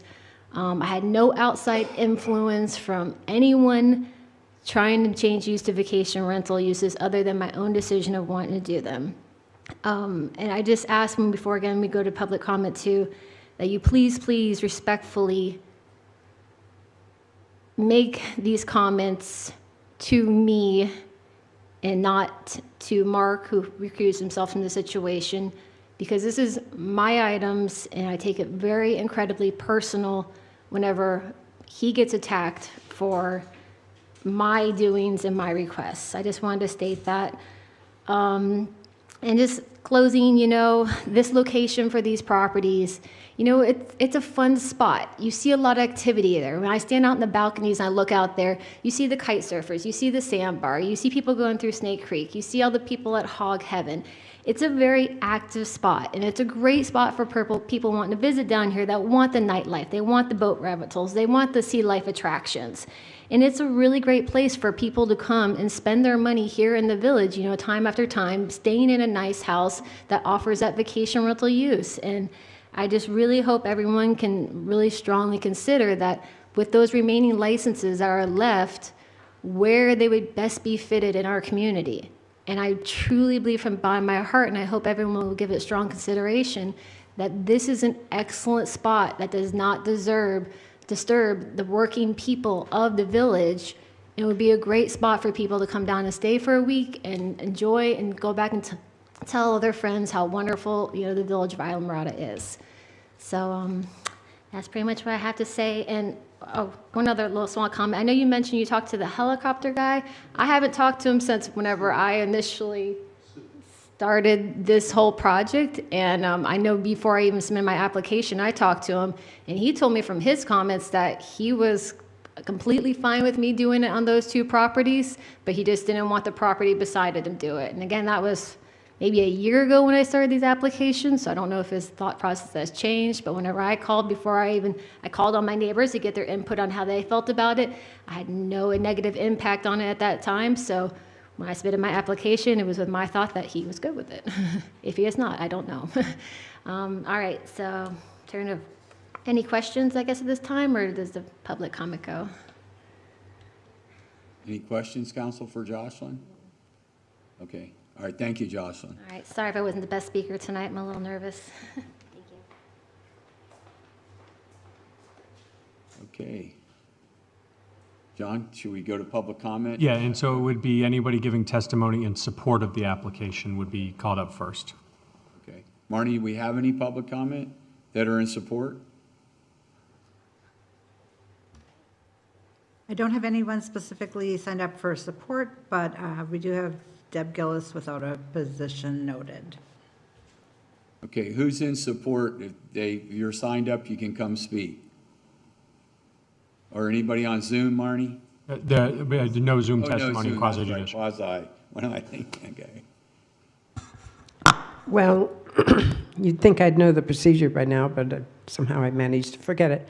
I'm Deb Gillis. I live in Islamorada, and I do sit on LPA, and we did vote 6-1 in favor of this, and we considered it not an upscale because of the zoning, help me with the term, the Winley Key District 2, yeah. The Winley Key District 2 that only allows for the vacation rental. Everything seemed to be above board to the LPA, so I'll be here if you want any more comments about what we talked about. Thank you. Thanks, Deb. All right, Marnie, any other public comment? Is there anybody here that wants to speak in opposition? Yes, we have Van Cadenhead and Sue Miller.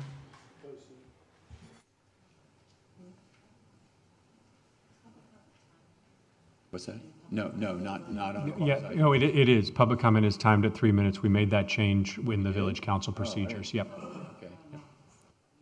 Can I make a point of order here before she starts? You capriciously truncated. Okay. Hey, Van. Yeah, Van, we're not going there. We're letting you talk. For 3 minutes. Well, we're talking about 4 things. I want 12 minutes. You worked that out with Mr. Quick, because that's not, John, what is the situation here? You tell us the protocol.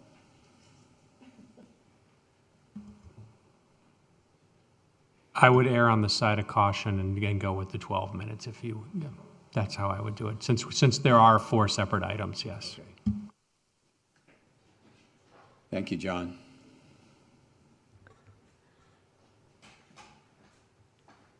I guess I need to talk slowly. Sue Miller, Lower Matacumbe.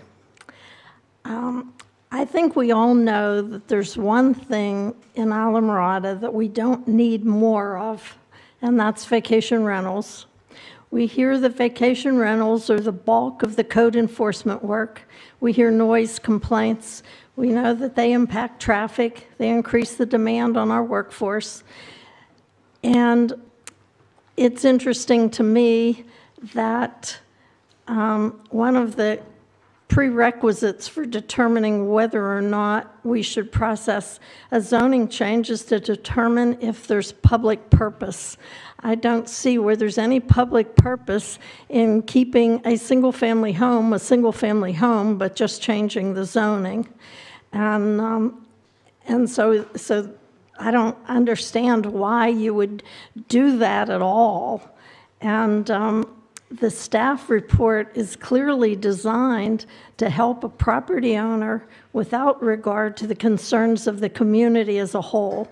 Each time a property is rezoned, we are ignoring the trends that have been documented regarding vacation rental uses versus long-term usage of dwellings. More flushes, more cars, more trips, more extreme cutting of the mangroves out front to improve the water view.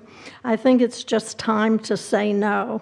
I think that we've seen in the past when a property is rezoned or a major conditional use is approved for something that might be objectionable to a neighborhood, that we always say, well, the neighbors bought and knew what they were getting into. Well, these neighbors bought and didn't know what they were getting into because the property was not zoned for vacation rentals. And I think that we need to preserve the right of neighbors to have the quiet enjoyment that we all expect in Islamorada. Thank you very much. Okay, Marnie, who's next? Ben. Good evening, Council. I was here and spoke to this last time, and because in 2019 I was on the LPA and heard how this building process came to be. I have here a copy that's been filed with Kevin Madoc in Monroe County. It talks about a conference that was Mark Gregg applied for an appeal because he said that the address was on US 1 and he wanted, it says, I'm quoting here, determination of whether each parcel considers to be fronting on US 1 for affordable housing. All right, so the basis of his request was for affordable housing. This is in 2019, and we still have not definitively said that those two properties are not on US 1. They are not fronting US 1. And Mr. Gregg said that in the last meeting that my memory is faulty and maybe I was getting a little old and I wasn't able to recall exactly what happened. I sat in the room and I know exactly what happened. I watched it happen. And my memory's good so far.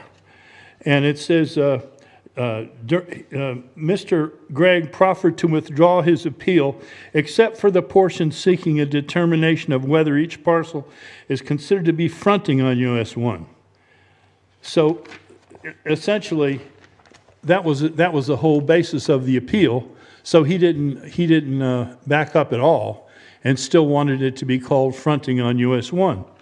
Now, the director presented the written recommendation to the staff, I'm quoting here, dated November 21st, 2019, and it says, the director's interpretation of the code is not supported by the facts presented. Now that's incredibly stupid because the facts are there by the side of the road. It's not on US 1. It should never have been granted for affordable housing. That's how the original problem got started right there. And it says, I'm quoting again, the council supported its decision by competent, substantial evidence of record. And administrative repeal submitted by Mark Rigg is hereby granted. So he was granted this appeal on ridiculous circumstances, because anyone who goes to that piece of property can see that it's not on US 1. And the people who voted for this were Mayor Deb Gillis, Vice Mayor Mike Forster, Councilman Ken Davis, Cheryl Meads, Councilwoman, and Jim Moody, they call him a councilwoman here, but he's a councilman. But they voted 5-0 to give him this dispensation. This is wrong. This should never have been done. To me, it shows that somewhere along the line, someone did something wrong. Because you can go to the property today and look at it, and it does not front on US 1. And the fact that she wants to, Jocelyn is a lovely woman, her mother is a lovely woman, and Mark used to be my friend. But what happened here was false pretenses. This whole operation is a house built on sand.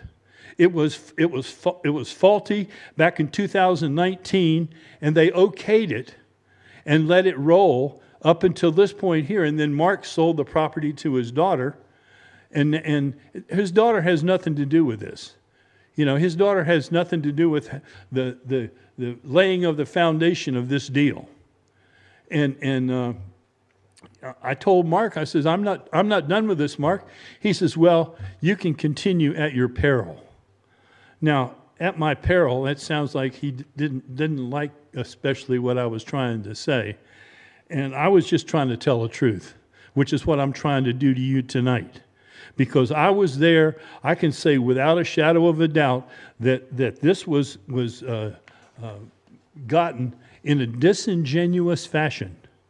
And the director of planning said that it was not, the address was not fronting on US 1, and the council went against the planning director's decision and awarded him the thing anyway.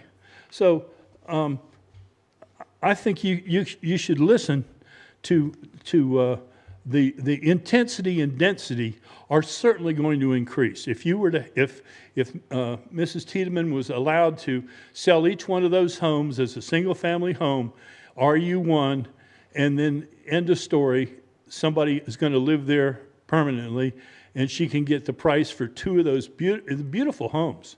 I mean, they both have indoor swimming pools. I mean, they're plush. They're 4 bedrooms, beautiful. But by the same token, if you put in a vacation rental, who's to say that 12 college kids are not going to chip in and do it and rent it for a month? Who's going to say, $2,500 a night, you're going to have a certain level of clientele, but you're also going to open it up to a lot of people that want to break up the tariff, and split up the cost. And there you go, because then you got more boats parked out on the highway. You got more jet skis and cars and traffic and all that going on in front of that vacation rental little mini resort there, and it doesn't line up with the quiet enjoyment of life. It doesn't line up with what should be going on there. It's going to definitely increase the intensity and density of the activity on that property. And it's going to make it so that instead of the profit that the Tiedemans are going to be able to make from selling 2 beautiful homes to 2 people, they're going to be able to have a cash cow, thanks to you, that goes on forever and ever, $2,500 a night, with different tenants every 7 days or 30 days or however they decide to do it. So I would say, let this be RU1. If it was originally designed as the project got started by applying for affordable housing, and it was they used the US 1 fronting as the way to get affordable housing. Well, that's just not right. That's just not true. And it wasn't true at the time that the council, I think, corruptly allowed him to go ahead with his appeal, and they granted him the appeal. He should never have won that appeal. The planning director made the determination, and the whole council voted against the planning director. Now, somebody somewhere has got to be able to have the common sense to see that those two properties are not fronting on US 1 and should not be vacation rentals. They should be two beautiful dwellings that are on the market with open houses to sell them to people that want to pay that price. Thank you very much. All right, Marnie, any other public comment? No, sir. Okay, all right, public comments closed. Council? Any further discussion or? And just a reminder, final arguments are available to the applicant and staff if they so choose. Okay, Jocelyn, you have anything, any rebuttal you want to? Okay. Yeah.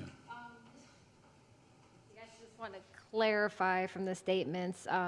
You know, when Mark decided to sell these properties, they were actively listed for 5 months on the open market in the MLS, you know, entertaining any offers that came through. There was not a single offer on those properties in 5 months. You know, then yes, we did make a deal to sell and I purchased them. Whether or not the address is US 1, not US 1, has, in my eyes, absolutely no relevance in the world what we are trying to discuss tonight, and is so far off topic, and I don't like it being clouded because I feel like this is a serious matter, and that has absolutely nothing to do with it. And if he should try to get affordable housing, everyone should be applauding him. I'm trying to get affordable housing for the community. His decision not to be able to build those affordably with the costs of construction getting so high over these years was probably a great decision, because in order, of course, to sell something affordably, I mean, you need to have a working crew that you own to be able to make those so affordably where you actually can make any type of profit on them. So it was a great decision for him to sell them. And when I bought them, I strongly considered affordable housing as an option, as we had talked about it. And my numbers just did not work to be able to make a profit on that. And I'm very happy at that decision, because as expensive as they were now to build, I would have not have succeeded. I would have failed. So again, I'm very upset that that clouds this topic of what should be focused on tonight. And to make a statement too, there is no indoor swimming pool. So, but just wanted to clarify that. All right, so please feel free to talk. I am here to answer any questions you may have. But again, yes, I know vacation rentals are looked down upon, but you have to be realistic for the location of these properties. Everyone knows what Hog Heaven is. Everyone has seen what Windley Key is, and the tourism and all the commercial uses there. These very realistically would make great locations for people visiting our community. I don't see how that can be overlooked, and I respect any decision you make, but I just really hope that you can consider that hard and just really look at the overall picture of it. So here to answer any questions. Thank you. Thank you, Jocelyn. Any questions? No, I don't have any questions. I mean, I could make a, are we discussing? Are we having a discussion? Sure. Is that the point we're at now? Can I just clarify one other piece of information? I'm sorry. I just wanted to point out that there was never, if there was an insinuation that there was affordable housing allocations awarded to those two pieces of property, there were not. I have two resolutions here, resolution number 20-04-27 and resolution 20-06-47, both of which were market rate allocations awarded to each individual property in 2020.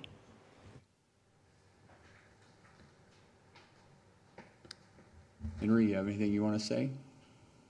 No. No? Vice Mayor? Go ahead, Elizabeth. Well, let's get on with this. Yeah, I have some comments on this. I don't think that, to be fair to this applicant, it's clear we're not having a conversation about these other issues that continue to come into this conversation. This is not about whether the address is right or wrong, or what the address is, nor does it have anything to do with affordable housing, and so we're putting that aside.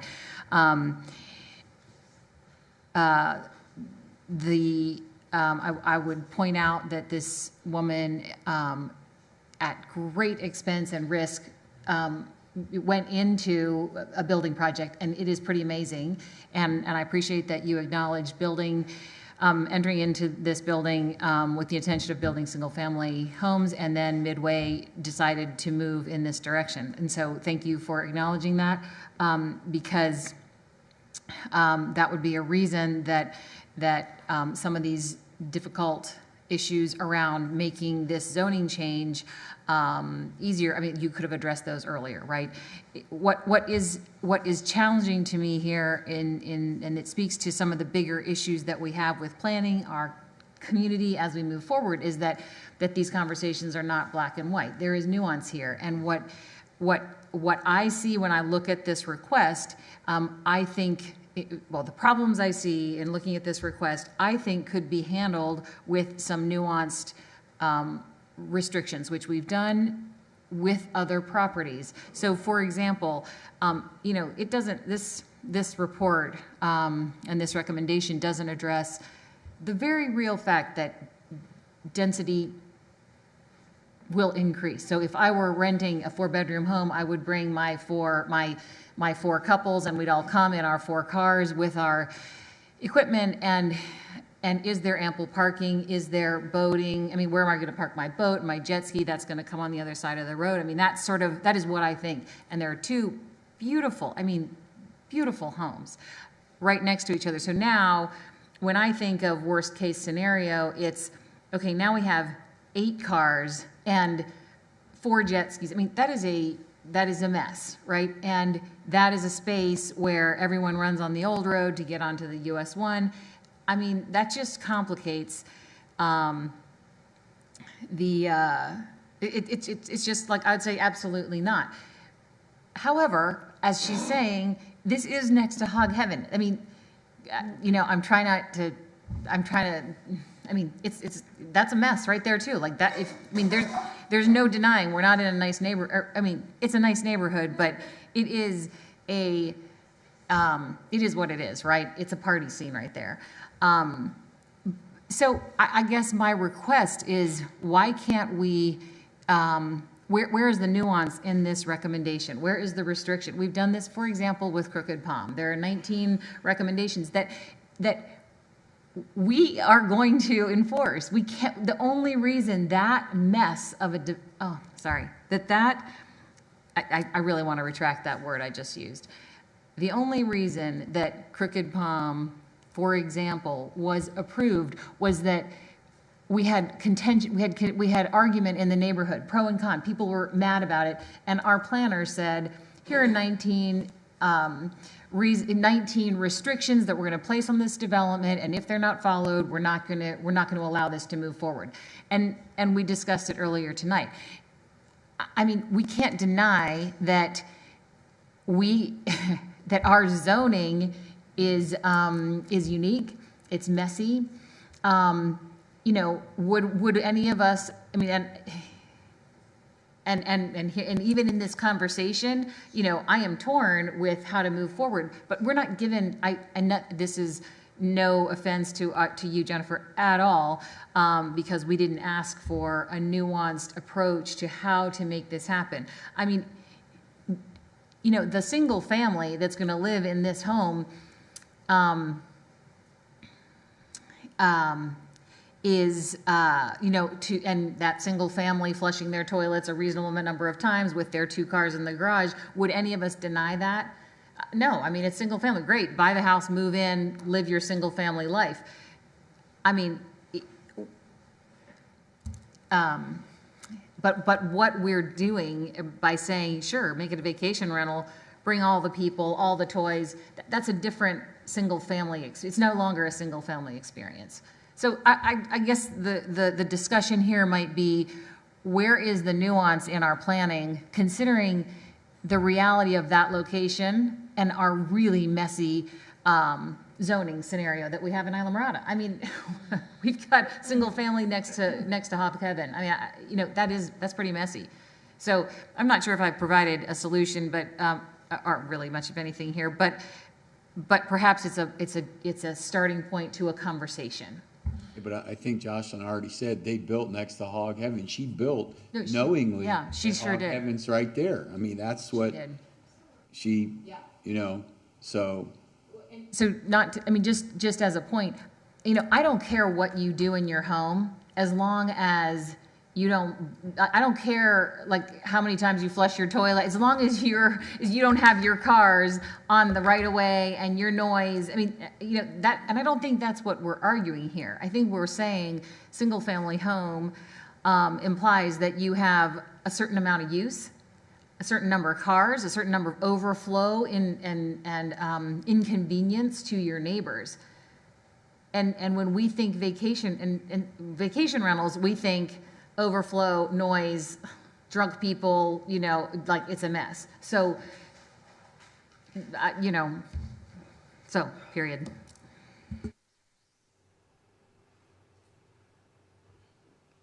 Anybody else? You? John? By council, no, it's not, yeah. I would like to make some observations, but I'd like to do it at the end to address if there's more than Elizabeth speaking, so I don't want to waste a lot of time. Henry, you have anything you want to say? I think we're at the end. Mike? Henry, can you lean up to your mic? I think we're at the end. You're on. Sharon, you want to say anything? This is really a crummy situation to be in. The neighbors do have a problem with it, especially the wives. So I don't know if you talk to the husband or you talk to the wife. They're not happy about it.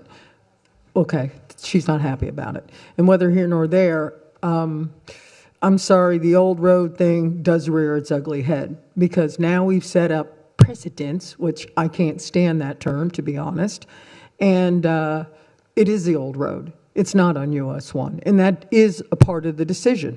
It just is. You are increasing the density big time.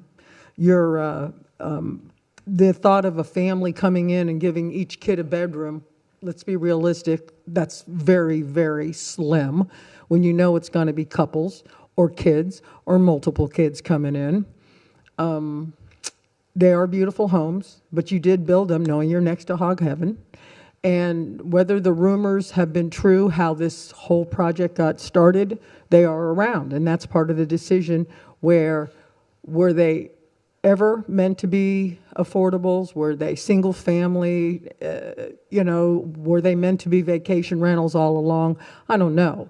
I'm just looking at the fact that that area is so congested to start with. I can't imagine what it'd be like to live next to 2 4-bedroom homes with 20 kids coming down here. And that's who's going to want to rent there, let's be honest. They're going to want to go to Hog Heaven. You're not going to get mom and pop who go to church on Sunday with their kids in those vacation rentals. I mean, you have to address the facts that are right in front of your face. And that is, I know you want to talk, and I appreciate it, but I'm just saying that I know the type of people that are going to be attracted to these vacation rentals, and it's just going to be one problem after the next. And I appreciate Elizabeth trying to find restrictions, but let's be honest about that. We can't even keep up with what we've got. And I wish our code enforcement was better, and I do. And there are problems, which we'll talk, I'm sure, down the road. And right now, somebody who sent me an email, which we all got, and it's a little off topic, but somebody in their neighborhood was allowed to do something under certain restrictions, and those restrictions were never done. And yet nobody's ever checked on that, and that'll be coming up. But just the point is that to put more restrictions on somebody, you just have to question, how are they going to get enforced? Who's going to do the enforcing? And I just think you're in a dream world when you think that everything is going to be magically enforced. I just have a real problem with this just because of where those houses are. So, go ahead, Henry.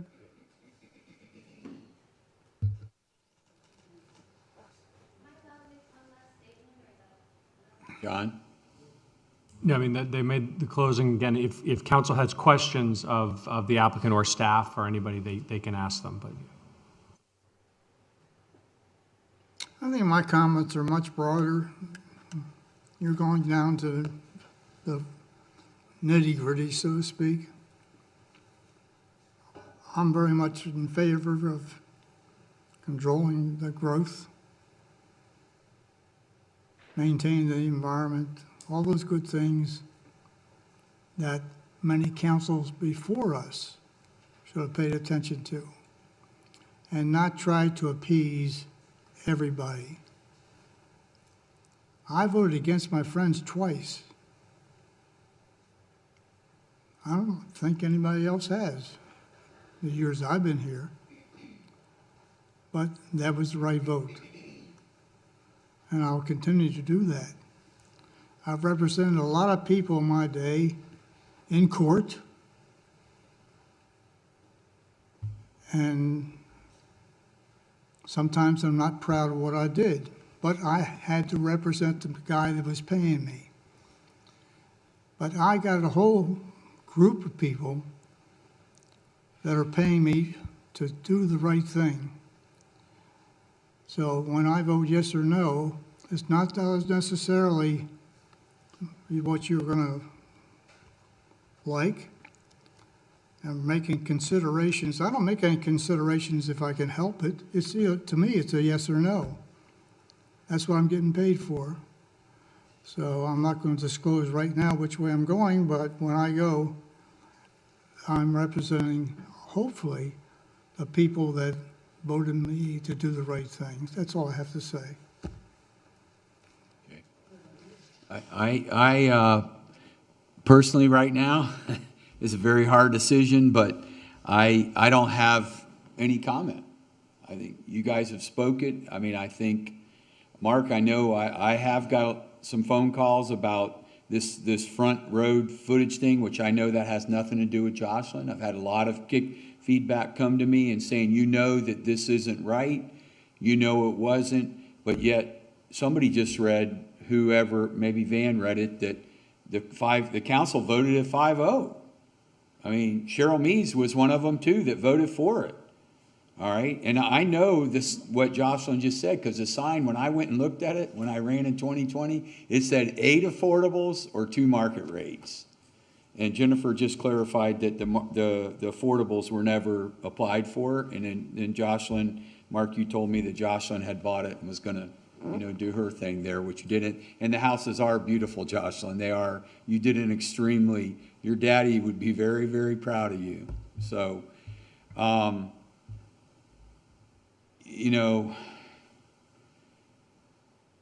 don't know. Mark, you go ahead. I really don't have any more to say. Well, I'm not really trying to make an argument in favor or against anything. I'm not connected with this, except that it's a member of my family. But I've heard some statements tonight that I don't think are either they're not accurate or they're not complete. And my interest would be in having you make a decision based on the facts being accurate and the truth. So I'm going to try to do this in an orderly fashion, and I made some notes. So Elizabeth, I would start with you, and I think I also heard this, I believe, the Vice Mayor. There was a concern about density, the increased density of the property. Technically, density is the number of units per acre. I think what you might have meant to say was occupancy of the house, the number of people in the house. I'm just reading into it all, but the property is currently zoned for single family, and the proposed change would limit that to single family. So there would be 0 change of density. If that's a worry, there is no change there. It is going to, if it's approved, it does go from residential to commercial. But because it's in the special district, the site-specific special district, and it does have the limitations or the nuanced approach, that's as close as we can get to that. If you look at I don't know how many there are, 12, 20 different uses that are allowed in the commercial zoning that she's asking for, only one of them will be allowed if you were to approve this, because the other ones have been eliminated through the site-specific restriction that she's talking about. And that use is a single-family home. The only reason that she wants to do that is for the option to do a vacation rental. Vacation rentals are not allowed in the R1 district. She could have asked for something else, maybe like neighborhood commercial or one of the other 4 or 5 different commercial designations that are there. But I think her intention was to be consistent with the property that's next door, the Hog Heaven property, which, by the way, that lot next to her was zoned single family, and Howard came in with Don Horton, and they had that zoning changed 5 years ago, 8 years ago, so many years ago, but within recent times. They were approved to do exactly what she's asking to, except that there was no site-specific limitation. They can do anything that they want there that's in the zoning district. So this is, as Jocelyn said, this is a nice little step down. It's going from full-blown commercial to site-specific to commercial to her house where she's going to build for her family, single family. So she did go to the other owners and ask about, what do you think about this? And I don't know I'll call him the helicopter doctor that's further down, but if I'm not mistaken, he's the last one in the series of the 6 lots that are zoned for single family. And on the other side of him is Angler's Reef. And there are 19 single vacation rental uses in the Angler's Reef next door to him. If I was him, I would be upset about them too, but Jocelyn's project is a couple hundred feet away from that. So I don't know that that matters that much, but I can understand why someone would be concerned about that. So if you're looking to control the occupancy of the property, that's done through the vacation licensing process. If you're worried about illegal uses and so forth there, that's what will happen when someone doesn't have a license and they do whatever they want, and you have to play catch me if I can with those people. So I think that there's an opportunity if you want to do it, and if you don't, I get it. I get that I've railed on against vacation rentals in my statements up here about them, but I had one across the street from me for several years that was illegal, and we finally persuaded the out-of-town owner of that property to stop doing that. They were parking on my property. They docked their jet skis and boats behind my house without asking me. They did all kinds of other things, 8 or 10 cars, well, 4 or 5 cars in the driveway that was built for 2. So I understand that. This property has a wall around it. It's a compound. I don't think they're looking to get outside of that. So it's a little bit different. And Windley Key is not a residential community. It's a party place, or whoever said that. It's party time there. So this is, if you're going to have to allow these things, and we allow 331 of them, this is probably one of the most ideal places there. I remember Van coming to the podium many times and promoting the allowance of vacation rentals, especially at budget time, for the medallions. I remember he's the one person that uses the phrase, you got to let those medallions out. We get $1,000 or $1,300 a year or whatever that. So I'm not so sure what that means, but I've heard Van say this 2 different ways about vacation rentals. So I think the occupancy versus the density thing is something you should consider. If you're worried about that, if you think people are going to, if the house is designed for, legally designed for 8 people, 2 people per room, I think that's the legal limit, and you're worried about more people being in there, that's something that could be addressed in the licensing. I know that enforcement is an issue, but enforcement is an issue in every single family home in the village. People put as many people as they want in there. In the lower priced homes where people can't afford to live here, I've seen 5 people in a bedroom on bunk beds that work as waiters and waitresses and dishwashers in places, and that has nothing at all to do with vacation rentals. So I think we're predicting the future with facts that don't exist, and you can't assume something's going to happen. When I was a kid, I had a red Roadrunner, and my dad told me not to get a red one because I was going to get a ticket. And I said, how do you know? You haven't, it's just sitting in the driveway. Well, he was right, because it attracted a lot of attention. He told me about that. So I got in a lot of trouble with that car. So, but just because of a fact, you think something's going to happen doesn't mean that it's going to happen. So, your dad was prophetic. Well, he knew me too well. I still, to this day, don't understand why everybody is so interested about whether this property is on the old highway or on US 1. It fascinates me. But the reality is the segment of asphalt that's in front of these 2 properties is not owned by the village. It wasn't purchased from the county as part of the old highway. And the property next door to it has a designation of overseas highway on its address. So does this one. That was changed by Sheila, who is our building official, who did that because of 911 requirements.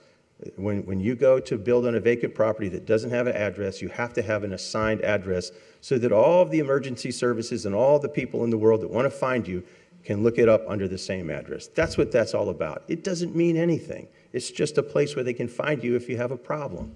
So it's laughable. But if that's what you want to talk about, it's fine. So I don't see that there's any growth here. The practical reality of what you can do on that property before and after you might approve this zoning change is one thing: vacation rentals.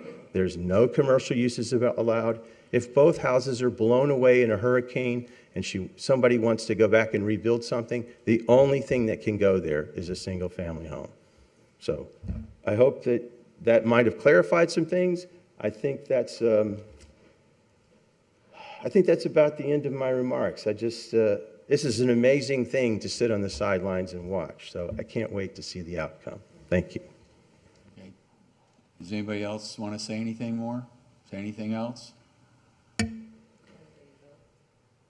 Well, I don't know, unless we have further discussion. And I appreciate your comments. Excuse me.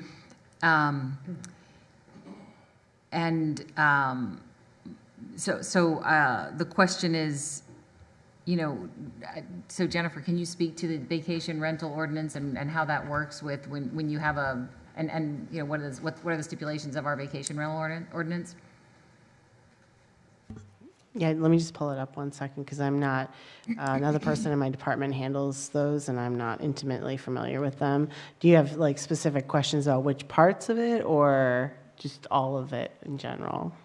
Well, we're asking for this to be turned into a vacation rental, so she has to apply. It's not it's not automatic. But that's the only reason she's asking for it. So for the zoning change. So what does that mean? You have a 4-bedroom home, so 8 people can stay, or what? Yeah, it's two occupants per bedroom.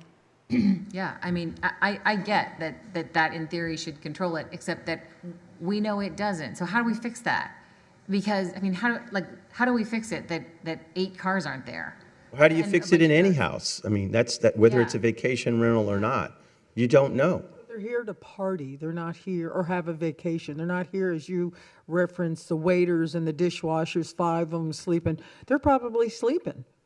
I mean, you're trying to, I know you're trying to justify things. Trust me, I've been sitting here a while now watching you do this last year and a half, and I understand you have valid points and they're all good, but you got to look at what this really is. And it's not going to be the nice family coming in to have a barbecue in the backyard. How do you know that? Because it's common sense. I mean, come on. I mean, for once, admit it's common sense. I refuse to admit something that's not a fact. Okay, well. So we're going to have an argument about it, but these are really nice homes. I don't think that you're going to get the budget renters in there that are going to destroy the thing. And that's something that's controlled by the owner.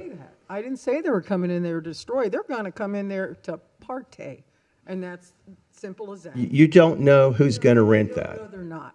So I don't. That's also true. So I think it's unfair to make an assumption about something that we don't know. that would apply to a lot of things.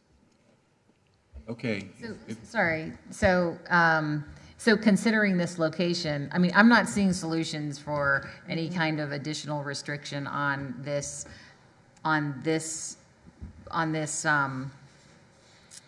2 properties, considering what one might predict to happen at this super busy location where it's already a big mess of cars.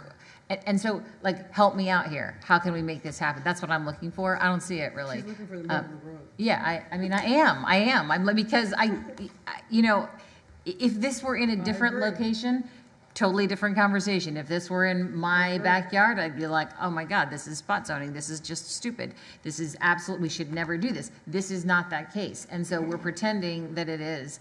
And you know what? I'm not a planner. So like as it is, where one could predict that there are going to be boat trailers up and down the side of that road. How do we fix that? I don't know. I'm not I'm not the planner, so, you know.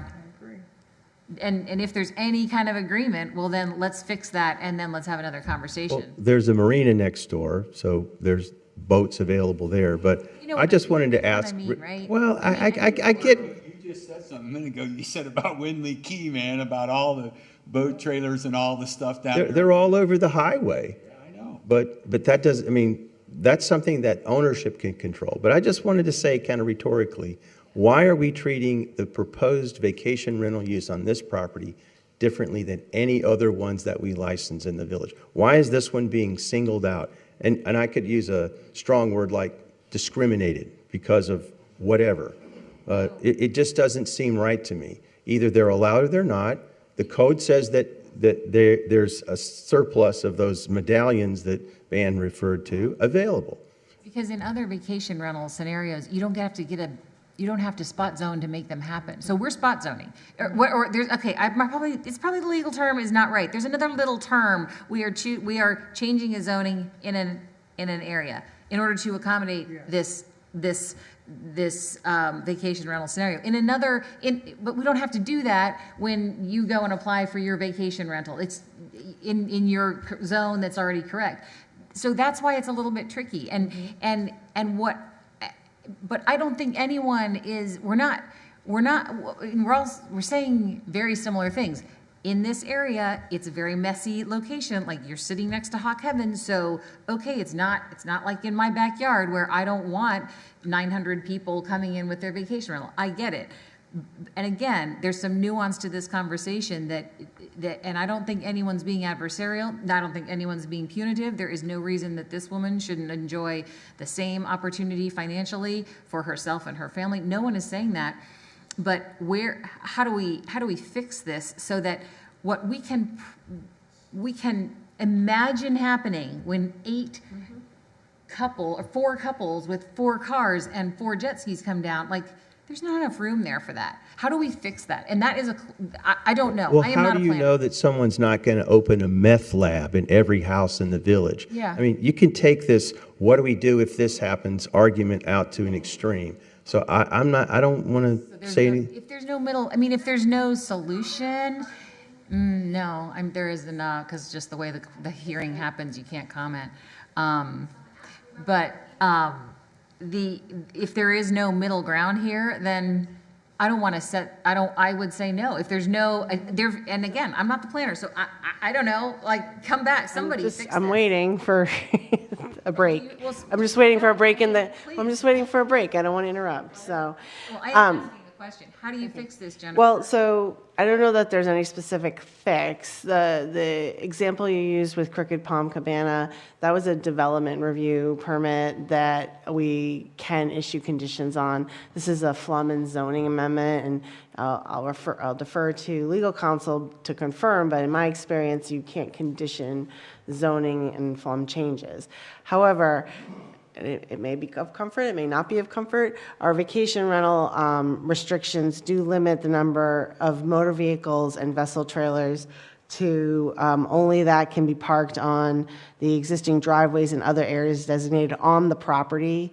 It can't extend into the right-of-way or the sidewalk. And no recreational vehicles, sport utility, or other motor vehicles or vessel parked or moored at the vacation rental property may be used for sleeping, liveaboard, or overnight accommodations. They are also required, I mean, there's a whole list of regulations. They're also required to have all these regulations posted. Code, if code gets a complaint, they're allowed to go on the property. It's written right in here that code can access at any time. They do get inspections by the fire department, and we are trying to correct a lot of these things through the inspections, and anytime we get a complaint, we are doing our best to keep up with that. We have 2 people in our code department right now. I understand the vice mayor's concern that, we aren't doing a great job, but it's a hard thing with 2 people and the size of the village. So we're trying to do the best that we can. But anytime we get a complaint, we address it. So if people see that you're parking trailers on the side of the road and it's coming from the vacation rental, give us a call, we'll address it. That's, I mean, I know that's not the answer you want, but that's what I can offer you. Fine. I'm sorry that the vacation, I guess I could have done the research to like pull the vacation rental ordinance prior to this conversation. I didn't do that, and I would like to take the time to review that. But Jennifer, it's just like Mark just said and Jocelyn said, there's 19 in Angler's Reef. Angler's Reef is terrible with how many boat trailers are on that right-of-way right there. And how can we go enforce all that? I mean, Winley Key has been, okay. So, I mean, I know for a fact in 2020 when I ran for election and I put a Jeep and I was told I had to get it out of the right-of-way. So I called an attorney and he told me, go to Coral Shores, take pictures, go to Winley Key and take pictures, and tell them then see about moving your Jeep. And, you know, I went all over Alamorada and there's stuff everywhere. So are you suggesting that we should fix that problem? Well, if we're gonna, if we're going to have code enforcement, we need to enforce this stuff. If they are a vacation rental and the owner is not enforcing it themselves, just as Mark just said to Jocelyn, you know, if she's going to build a house next door, obviously I think she's going to she's got a beautiful product, but a lot of these owners don't enforce it. In Angler's Reef, I don't think there's anybody to. So are you suggesting that we do a trial period of 3 months to see if our own village can enforce their own policies? And if that works, then great, let's approve this. Otherwise, you know what? No. Is that what you're saying? No, that's not what I'm just making a point of that. That we can't control we can't control our code, our own laws. That's what you're saying? That's what I'm saying. I'm just saying that. But I do agree that Winley Key is a very highly commercial area with Coconut Cove, with what's it, Drop Anchor. All of it. It's a big mess. Yeah, it's a big mess. It is. Yeah. And do we need? And the question here is, are we changing the zoning? And do we need 8 more cars and 8 more jet skis? I don't know. Rob, did you want to? I know that Deputy Mayor Mahoney had mentioned the need to focus on code at a later point in time, but in this particular conversation, I think, you know, if the decision, and I'm not saying it does, but if the decision hinges on whether the village can enforce codes in the public right-of-way, I would offer to the council that we can enforce codes in the right-of-way, and we may come back with a request for additional staffing to do that on a more routine basis and on a proactive basis as opposed to a complaint basis, which is probably part of what we're doing now with code enforcement. But I would hope that the village's ability to enforce its own codes is not a reason why council would feel the application as the only reason why the application would not receive favorable treatment, because our failure to do what we should be doing is our problem, and we can solve that, and I'm prepared to do that if that's council's desire and wish to be more aggressive and come up with a plan that allows those boats all to be moved. Now, people won't be happy with that, mind you, but our code requires it, and to the extent that we have council's support to clean up those issues and maintain that on a moving forward basis, I can deliver a plan that would do that, and that removes at least that part from the conversation. Well, let me just say that, number one, I wasn't insulting our code enforcement. I'm not insulting Paul or the new guy. But the point is that this didn't happen last week. This stuff all over Winley Key and vacation rentals doing whatever they want and having as many people, this has been going on since 20 years, 25 years of the village. So for you to say, and I think it's great, you're going to put on your Superman cape and get on out there and fix it, it might not be as easy of a fix as you think it is. But part of that. But I know, and I appreciate it. Because no one has ever asked for that or given the support. Because that you're right. That's really hard. It is really hard. And this council will be reviled because of it. Will be hated because. But I think everybody complains about it. So what, you know. So I mean, again, how do we get to yes with this? So okay, table this. Do 3 months of code enforcement on Winley Key, see if it works. I'll agree to that. I mean, and if it does, and then we're not adding to what is just a disaster of a place. I mean, it's the worst place to sit there and try to navigate that whole entire road. Yeah, but I mean, and I don't think we can table it. I mean, she's looking for a decision here.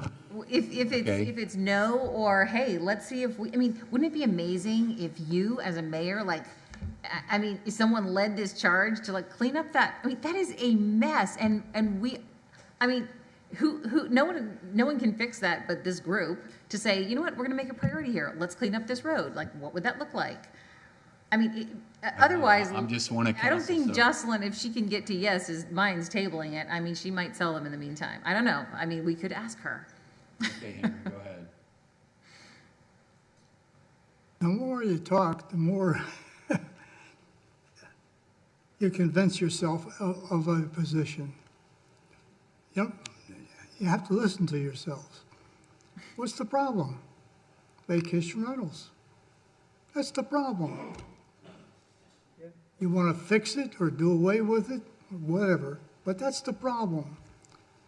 What they were designed for way back when was to assist a property owner to pay their taxes running out of room, basically. And that's grown. That usage is no longer the intent any longer. And we have created a problem. And to go out and try to fix the problem, it's not fixable. It's already there. It's a detriment to this community. It's just that simple. I mean, there is no fix. You do away with it. It's a problem, and you do away with it. You don't contribute to it to make it better. What's better? Limit the number of people that can use a house from 2 people in a bedroom versus 6 people in a bedroom? Where are you going with this? It's a problem. Don't contribute to it. Call it a day. I ran the Monroe County Advertising Commission before the TDC. I think I ran it for like 3-4 years. That was designed for tourism. Build tourism. The TDC right now runs on a $500,000 budget or better, but they still contribute. You go to an airport around the country or in Europe, you'll see an ad that we pay for with the TDC. I've been there. Okay, This so is- what this do we is- want to do? We want to. You can't get rid of vacation. I'd like to make 3 short statements and then I'm going to quit. Can I just, Councilman Gregg, do you mind if I chime in one thing? Just on the vacation rentals, just as a reminder to the council, the state has preempted regulation of vacation rentals. There is a carve-out that covers our town as well as others in the Keys, but it's only for our existing regulations. So just, I mean, I don't want to get into too much detail because we're in a quasi-judicial item, but I did want to remind the council that that is an item that has been preempted from the state. But it doesn't mean you can't control the vacation rentals. You can't enforce the vacation rental ordinance you have on the Correct. books. Correct. And we're not doing that, which is part of, well, we aren't doing it well. And nothing, again, this is not personal, because it's just that we aren't. No, we all know this. We are not doing it well. And so that is why we're having this difficulty with this application. And it's like, what a gift to have this application, because what if that means that we could actually enforce our code so that people could have a better quality of life in this town rather than just hate vacation rentals. And yes, you are correct. We are entitled, that's the beauty of our carve-out. We do have the ability to regulate because of that. And we do have the code, and we have the ability to operate under that. Absolutely, yes. All right, so do I hear a motion, or what are we going to do here? Are we going to extend it, or what are we going to do? Mr. Mayor, I'd like to make 3 statements, please. Just 3 short things based on what our discussion is. First of all, it's easier to control a licensed vacation rental than it is an unlicensed one. And when we talk about problems in the village with vacation rentals, the ones I hear about are the illegal ones. I don't hear too much about the regulated ones. A vacation rental license is renewable annually. If there's a code problem, it doesn't get renewed. With regard to the parking situation, I think that's on us. As we learned on the fills, if you put a no parking sign out there, that's something that we can enforce and write a ticket for that. There are no signs in the area that you're talking about from Hog Heaven down to probably Coconut Cove. And I think that we may need to talk to the folks that live along there because they have a problem. The folks that live in that little trailer condominium that's south of Angler's Reef, that's their only go-to place. They incorporate or they condominiumize that without understanding what that meant, I believe, because they don't have any place to park anything. So they just default to the median. So maybe there's a way we can work with them to make that more orderly or just eliminate it, whatever the council's wish is. But that's on us to control that. We've neglected that. I don't think that should become part of your decision on deciding that application. I agree. Okay, so I just asked. I mean, I want to know where we're going to go. I have a question for the applicant. You have a question for the applicant? For the applicant. Okay, go ahead. So Jocelyn, are you willing to table this until we see if we can control our vacation rental problem on Windley Key? Yes, I am, if that's your guys' decision. My one comment on parking, if I'm ever so allowed, I have almost from my privacy wall to underneath my carport, I would say it's about 90 feet of 18-foot wide parking on each one of these houses. So any vehicles that need to be parked, there should be more than enough room on this property to park these vehicles. I mean, it's and there's going to be double gates installed at the front of these properties. I mean, it's unfortunate that we don't. I mean, I don't think those pictures are in here, and I hear you. I mean, I can't quite envision that, and I haven't really looked at it carefully. 55 feet from the wall to the house, and then underneath the house, there's an entire length of the carport for the whole length of the house. That's 18 foot wide from wall to back of house. So there's tons of parking under this house. So Elizabeth, I will go along if you guys want to take that route. I will go through the trial there. There's no harm in it, and it might help the community, as you said. Thank you, Jocelyn. Okay, because I heard Henry just say call for a motion, and it's got to be all of us unanimously, Elizabeth, that we're. Not on a quasi-judicial. No, it's got to be, no, what I'm saying is, you just asked her that question. I just asked, but yeah. we got to make sure that the vice mayor, and myself, and Henry are on board with that. Whatever. I mean, I just asked it for information. I have only one person. Favor of calling the question. Okay, well, What question? make a motion, Henry. I'm confused. You confused me. He wants to make a motion. And just a reminder, if there's a motion to continue under our code, the council motion would be to continue it to a fixed date, time, and place. So it would just be how many months we could figure out the council meeting date if that was the case. I have a question, a procedural question. A motion to continue is not a decision on the merits of the application. That's correct. It's a procedural motion. So the conflict rules do not prohibit me from making that kind of a motion, do they? Correct. You could make that motion and vote on that since it's a procedural motion, not there's no financial benefit that is inuring to the applicant or who is your stepdaughter. So if I did make such a motion, it would need to have a date and time certain in the future. Yes, it would be a motion to continue this item to X date and time, which we would just pick I assume you all would pick the council meeting, and we would specify the location, which is where we hold them. Question. Yes. Is there a possibility we could just, I don't know how the vacation rentals, if somebody came in and wanted to apply, we take their applications all the time? Is that how it works? Yes, if people. Why don't we do the same thing that we're doing with building, what we did for the 6 months? Why don't we stop doing vacation rentals until we address the problems, see if we can fix them, and not just keep giving out vacation rentals when let's be honest, they're continuously a problem. And so if we don't fix a problem, it's never going to get better. And no one, just wait a second, you're always right there. Just no one's picking on you, no one's picking on your family, but it is a problem.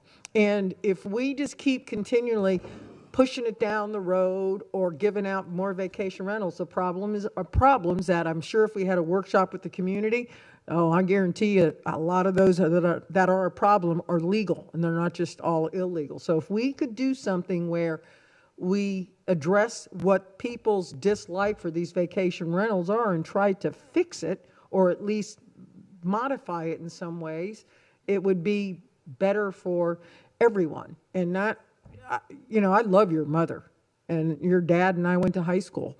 And it's not against you. It's just that everything just seems to keep snowballing that we deal with. And these are problems that this council isn't really responsible for, but yet we're adding to the problem by not stopping and addressing it. I wanted to do what you want to do No, you 4 years didn't. ago, but our law is grandfathered in, and there's very little that we can do to change our vacation rental law without risking losing it and being subject to the unrestricted law that is much worse than what we... In some ways, because I've been looking into Minor. changing it more for like charge by the room and not by the property. Well, maybe this is a topic for looking into Yeah, it. but the point is, we need to find out, A, what we can do, B, what we can't do, and find where this works for everybody in this community, not just the chosen few. And that's... But additionally, the enforcement component, Yes. I mean, I would say that that is 90% of the issues that we have. I mean, the trailers, it's out of control. And again, I mean, what an odd opportunity we have to address what is everyone complains about through this, unfortunately, this application. I mean, it coincides. She'd rather have a let's try to fix a problem than a no, because I guarantee you the no is what it seems like it's leaning. I hear it in the background, but I think your discussion would be apropos to roll into learning about the new vacation rental law that if the governor signs it, goes into effect that they mentioned during the lobbyist discussion today. But I would argue that in that it's that we already have a law on the books that isn't that if we could enforce it, I think people would be fine with it because it doesn't just bleed all into your neighborhoods. So I mean, you know, I think it's the enforcement issue. And again, do you want to sell those houses? I mean, would you if somebody came up to sell them? Well, then I'd leave them. Well, then leave them for sale and let's give us some time to see if we can't solve a bigger problem, which is enforcement. Enforcement. And so. One question. Go ahead. Who benefits by vacation rentals? But the people on the property. Yes. Of course they do. Does the city benefit in any way? Well, wait a second. Who benefits from my business? Me. Who benefits from the Green Turtle when you owned it? You did. So that's sort of not really a fair thing to say. The community doesn't benefit from me, my business. Well, they do, but... but we can't get rid of vacation rentals. The state has preempted it. Right. I mean, and we can't hold it against someone if that is if that is a source of income. No, like, great. You took that risk and you're moving forward. I know where I'm going. I know where you're call the question, get it over with, and get out of here. Let's go ahead and decide, do we want to, the majority want to vote right now? Does the majority want to see if there's a solution for the problem? That middle of the road that I like so much. I think it's a great opportunity. I would make a motion to table this item until the land use hearing for August, whatever that date is. That would be, the motion would be table it, would be to continue this hearing until August 8th here at our council meeting chambers at Founders Park. At 5:30 in the afternoon. All four, yeah, they're being considered together. Okay, we need to extend. Are we okay to extend? Yeah, 5 minutes? But on the premise or the assumption that we are going to start having our new wonderful Superman manager start to really look at where our serious problems lie instead of just keep going the tumbleweed down the street. Okay, so what the consensus here? Are we going to extend this? I second it. No. What? Huh? I second. Are you second Mark's thing? Yeah, I'm fine with tabling it. Okay, but Henry just asked something about. Make a motion. So sorry. I'm not asking anything anymore. Okay, all right.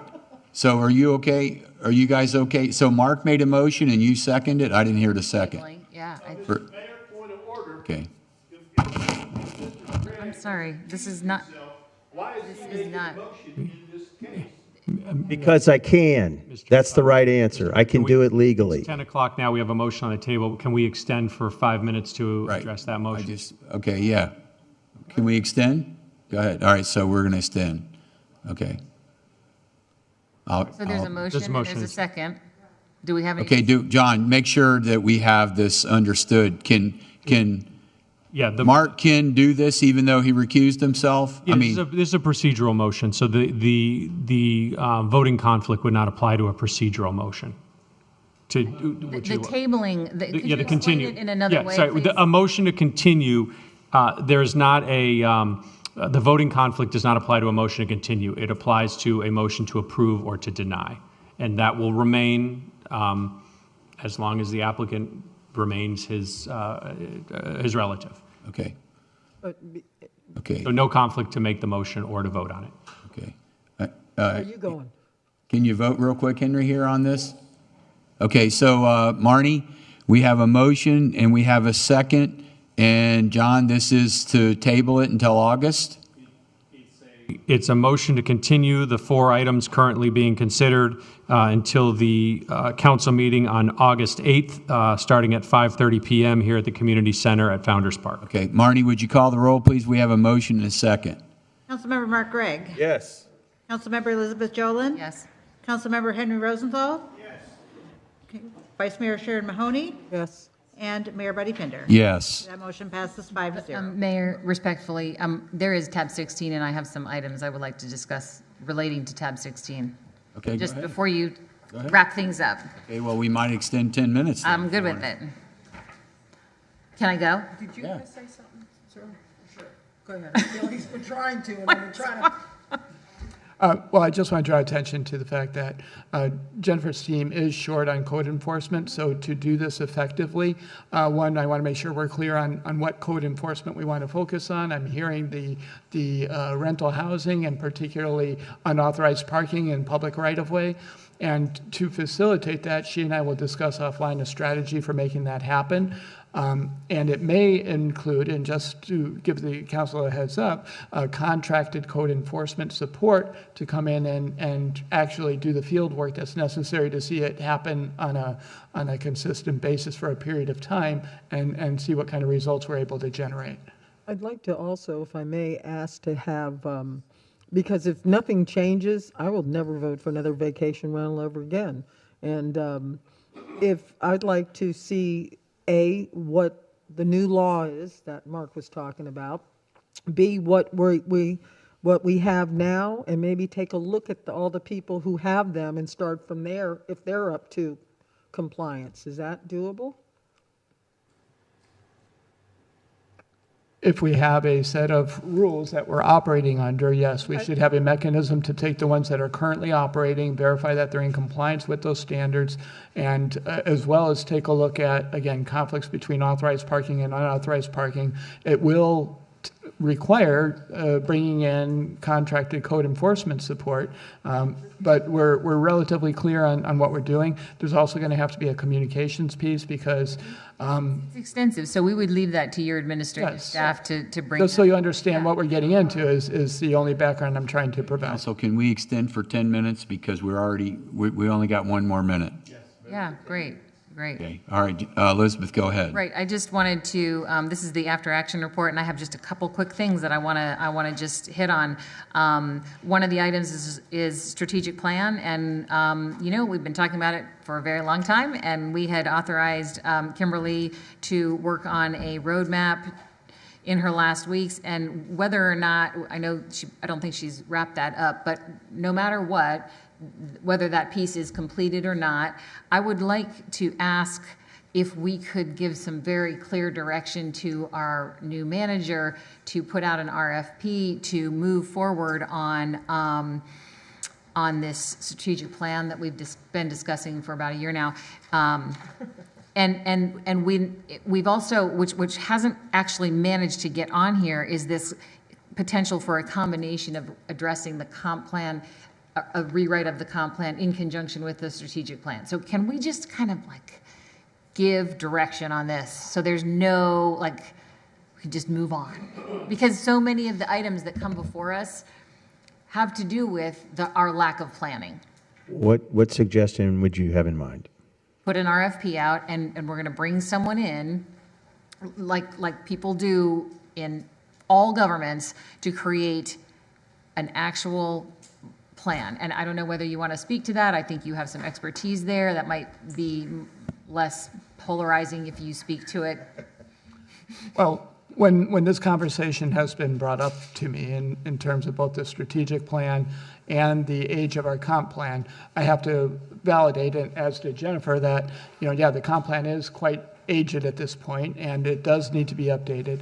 Since we also have a strategic plan that requires updating, and both of those are pretty involved public processes, there could be an opportunity to dovetail the two together such that you do a new comprehensive plan, but it require as part of that an implementation component that mirrors many of the dimensions of a strategic plan and forms really the basis for the first year of a strategic plan.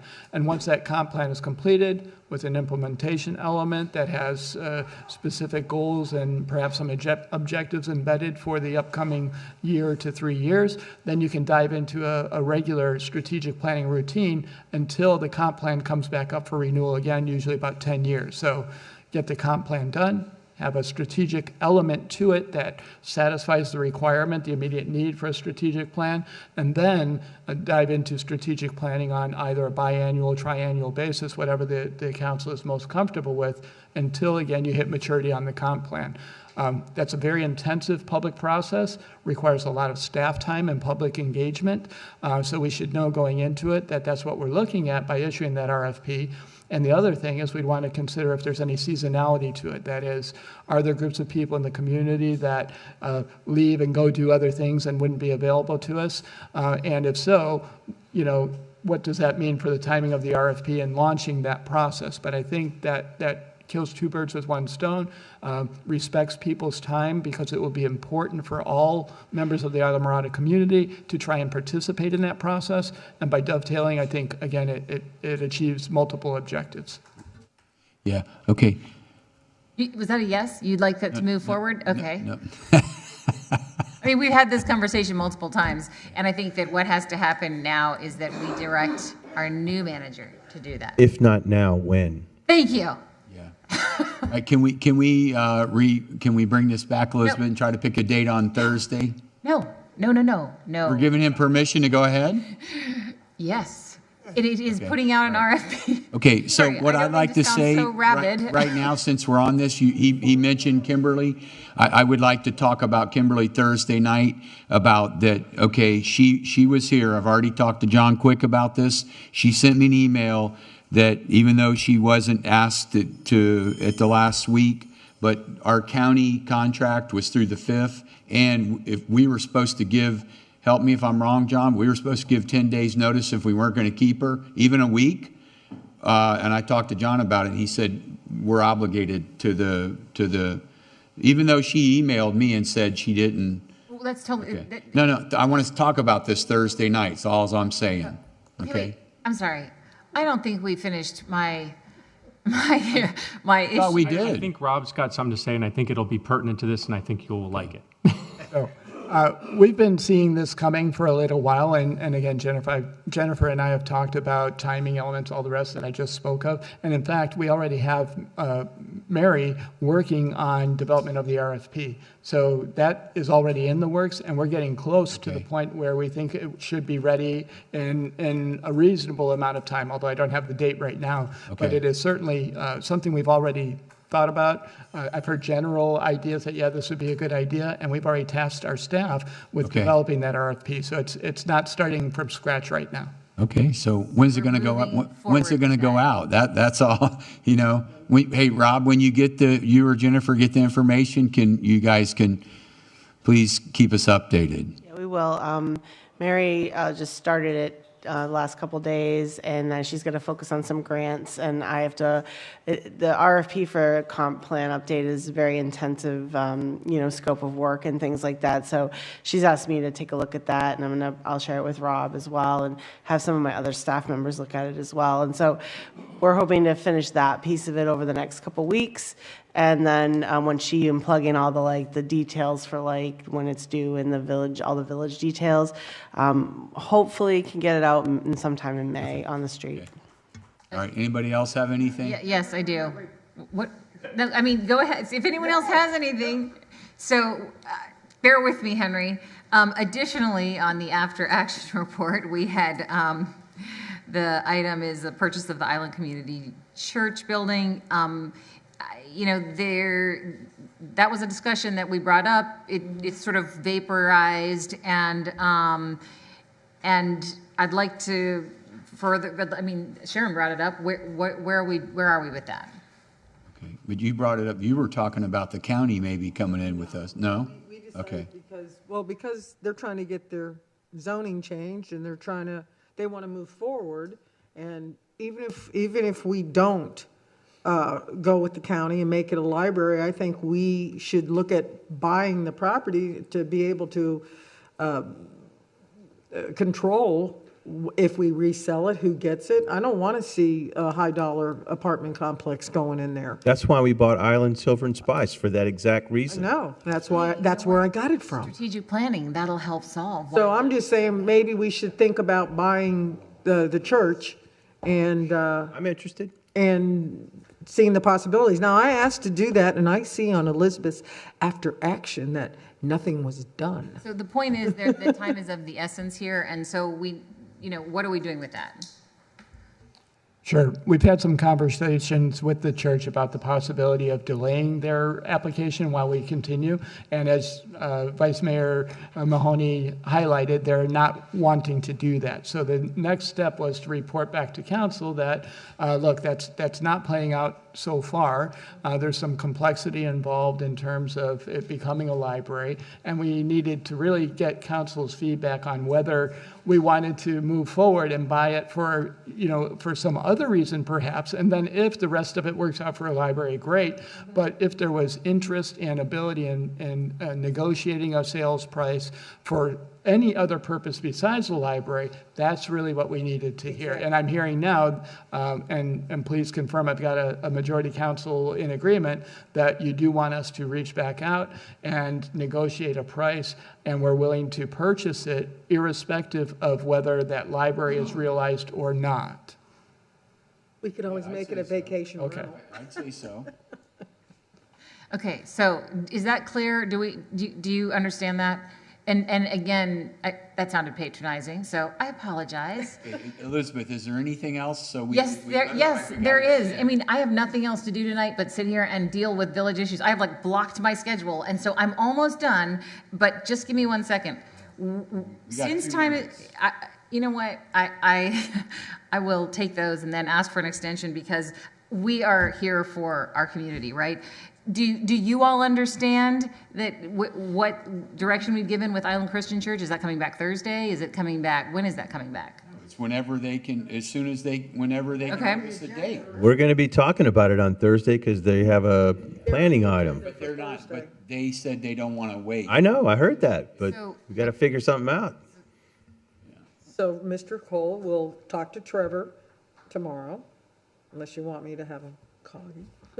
We will be in immediate contact with them to begin that discussion and see if we can move it forward. Okay, great. Briefly, we have on our report the Phils and the Founders Park Baseball Field Improvement Project, and I wonder if we could request a brief note from our manager in an email form as an update, to get an update on what's going on with those two. Just, can you please update us on where, and I don't need to talk about it now, it's just really kind of a yes or no. Could we ask for that update? Of course. Super, okay. The next one is, would you mind doing that? That's what I was going to pause for. I was writing and I didn't hear exactly which two you were calling out, so I actually just wanted to confirm which ones we're referring Thanks, to. because we're under a time limit for here. We've got 2 minutes. It's the Phil. Oh, thank you. We've got the Phils and Founders Park. Just a brief email update. And I think the community would be interested in that as well. Actually, I don't. Henry already asked me about an update. He wants an update on the fills. He mentioned it to me. Okay. Great. The final one is noise ordinance. Notice on our report that it says that we did our workshop, and then it suggests that that's done. It's going to be removed from the report.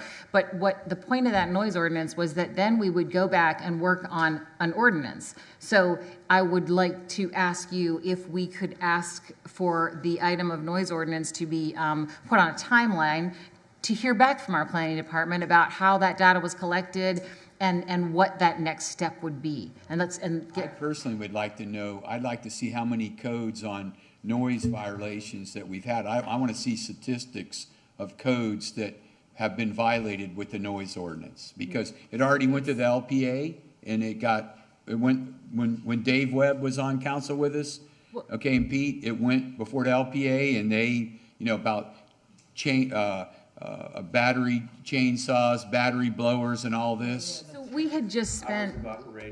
Yeah. So as you recall, we have tasked Jennifer very recently, I think that was 2 months ago, to use her time and staff to have a community meeting. So we had quite a big participation, and it was kind of exciting in a kind of weird way. And then the expectation was that she would take that data and come back with come back with a report. But this suggests that we had the workshop, great, it's over. But that's a waste of time. And we had the conversation that we wanted to address a noise ordinance. And I know things happened whenever David Webb was here. I don't know, whatever that was, 5 years ago. Things have changed. It's getting noisier. We've had this conversation. So that's why we have this beautiful report, so we can sort of. It wasn't 5 years ago, Elizabeth, because I hadn't even been on. Whatever, 3 years ago, it's still getting noisier.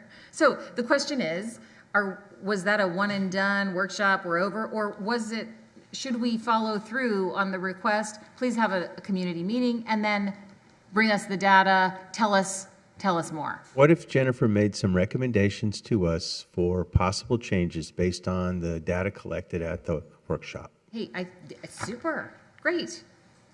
Jennifer, does that sound like fun? But is there? It's not scary. Do we have a consensus here? Henry, what is your opinion? I did not attend the workshop. It was well run. I heard all good things about it, and all of a sudden it stopped. Okay. And I'm with you as where we should have gone immediately from that workshop. I don't know who's responsible. I could pick somebody, but I'm not about to. But I'm in favor of moving on. Because otherwise Sure, that action. Can we let Jennifer talk? She's got her. I'm not. her hand Yeah, raised. I'm not looking that way. I'm looking at you. So thank you for helping me realize that someone is raising their hand over here. Thank you. First, I'd like to apologize if the appearance of the removal of the workshop item was that it was dropped and that there was going to be no additional information. I would like to apologize. That was not the intent at all. It was removed from the after action because the actual request from the council was to hold a workshop, and the direction we've been given is once those items are completed, they get to the completed section. My intention always has been to finish looking at that data collection and come back to the council with some recommendations, maybe to make some changes, not make some changes, do something with the noise ordinance. It has not, fallen into a priority at the moment, but hearing the conversation, I can certainly bump it back up to a priority. Again, I apologize if the appearance was something that it did not mean to be. Great, thank you. Thank you for, I am done now. Thank you. Where are we with the RFP? Where are we with the RFP? For the strategic plan and comp plan, Rob's on it. Rob has said he was going to move forward with that. We've already started the RFP, Councilman Rosenthal, and we anticipate it should be ready in May to hit the streets. And when will that be ready? May. We're in April, 9 at this point, so about 30 days, more or less. Meeting, maybe? Yes? Close. I can't guarantee the next meeting, but it will be sometime in May. Well, that's the next meeting. I understand that, but I don't want, I can't, it involves other people that aren't here tonight, so I can't give you an exact date without speaking to them and knowing what their work plan and their workflow is. So I'm committing to you the month of May. I can't commit to you the next meeting. All right. And I'll just add real quick, we've got the comp plan RFP, we have the master plan RFP. We're going to be working on a plan to address code enforcement. We're working on multiple property acquisitions. So let's also temper our expectations in terms of, the fastest possible timeline on individual items, because we do have a bandwidth issue that we should be cognizant of. And I'll add one thing.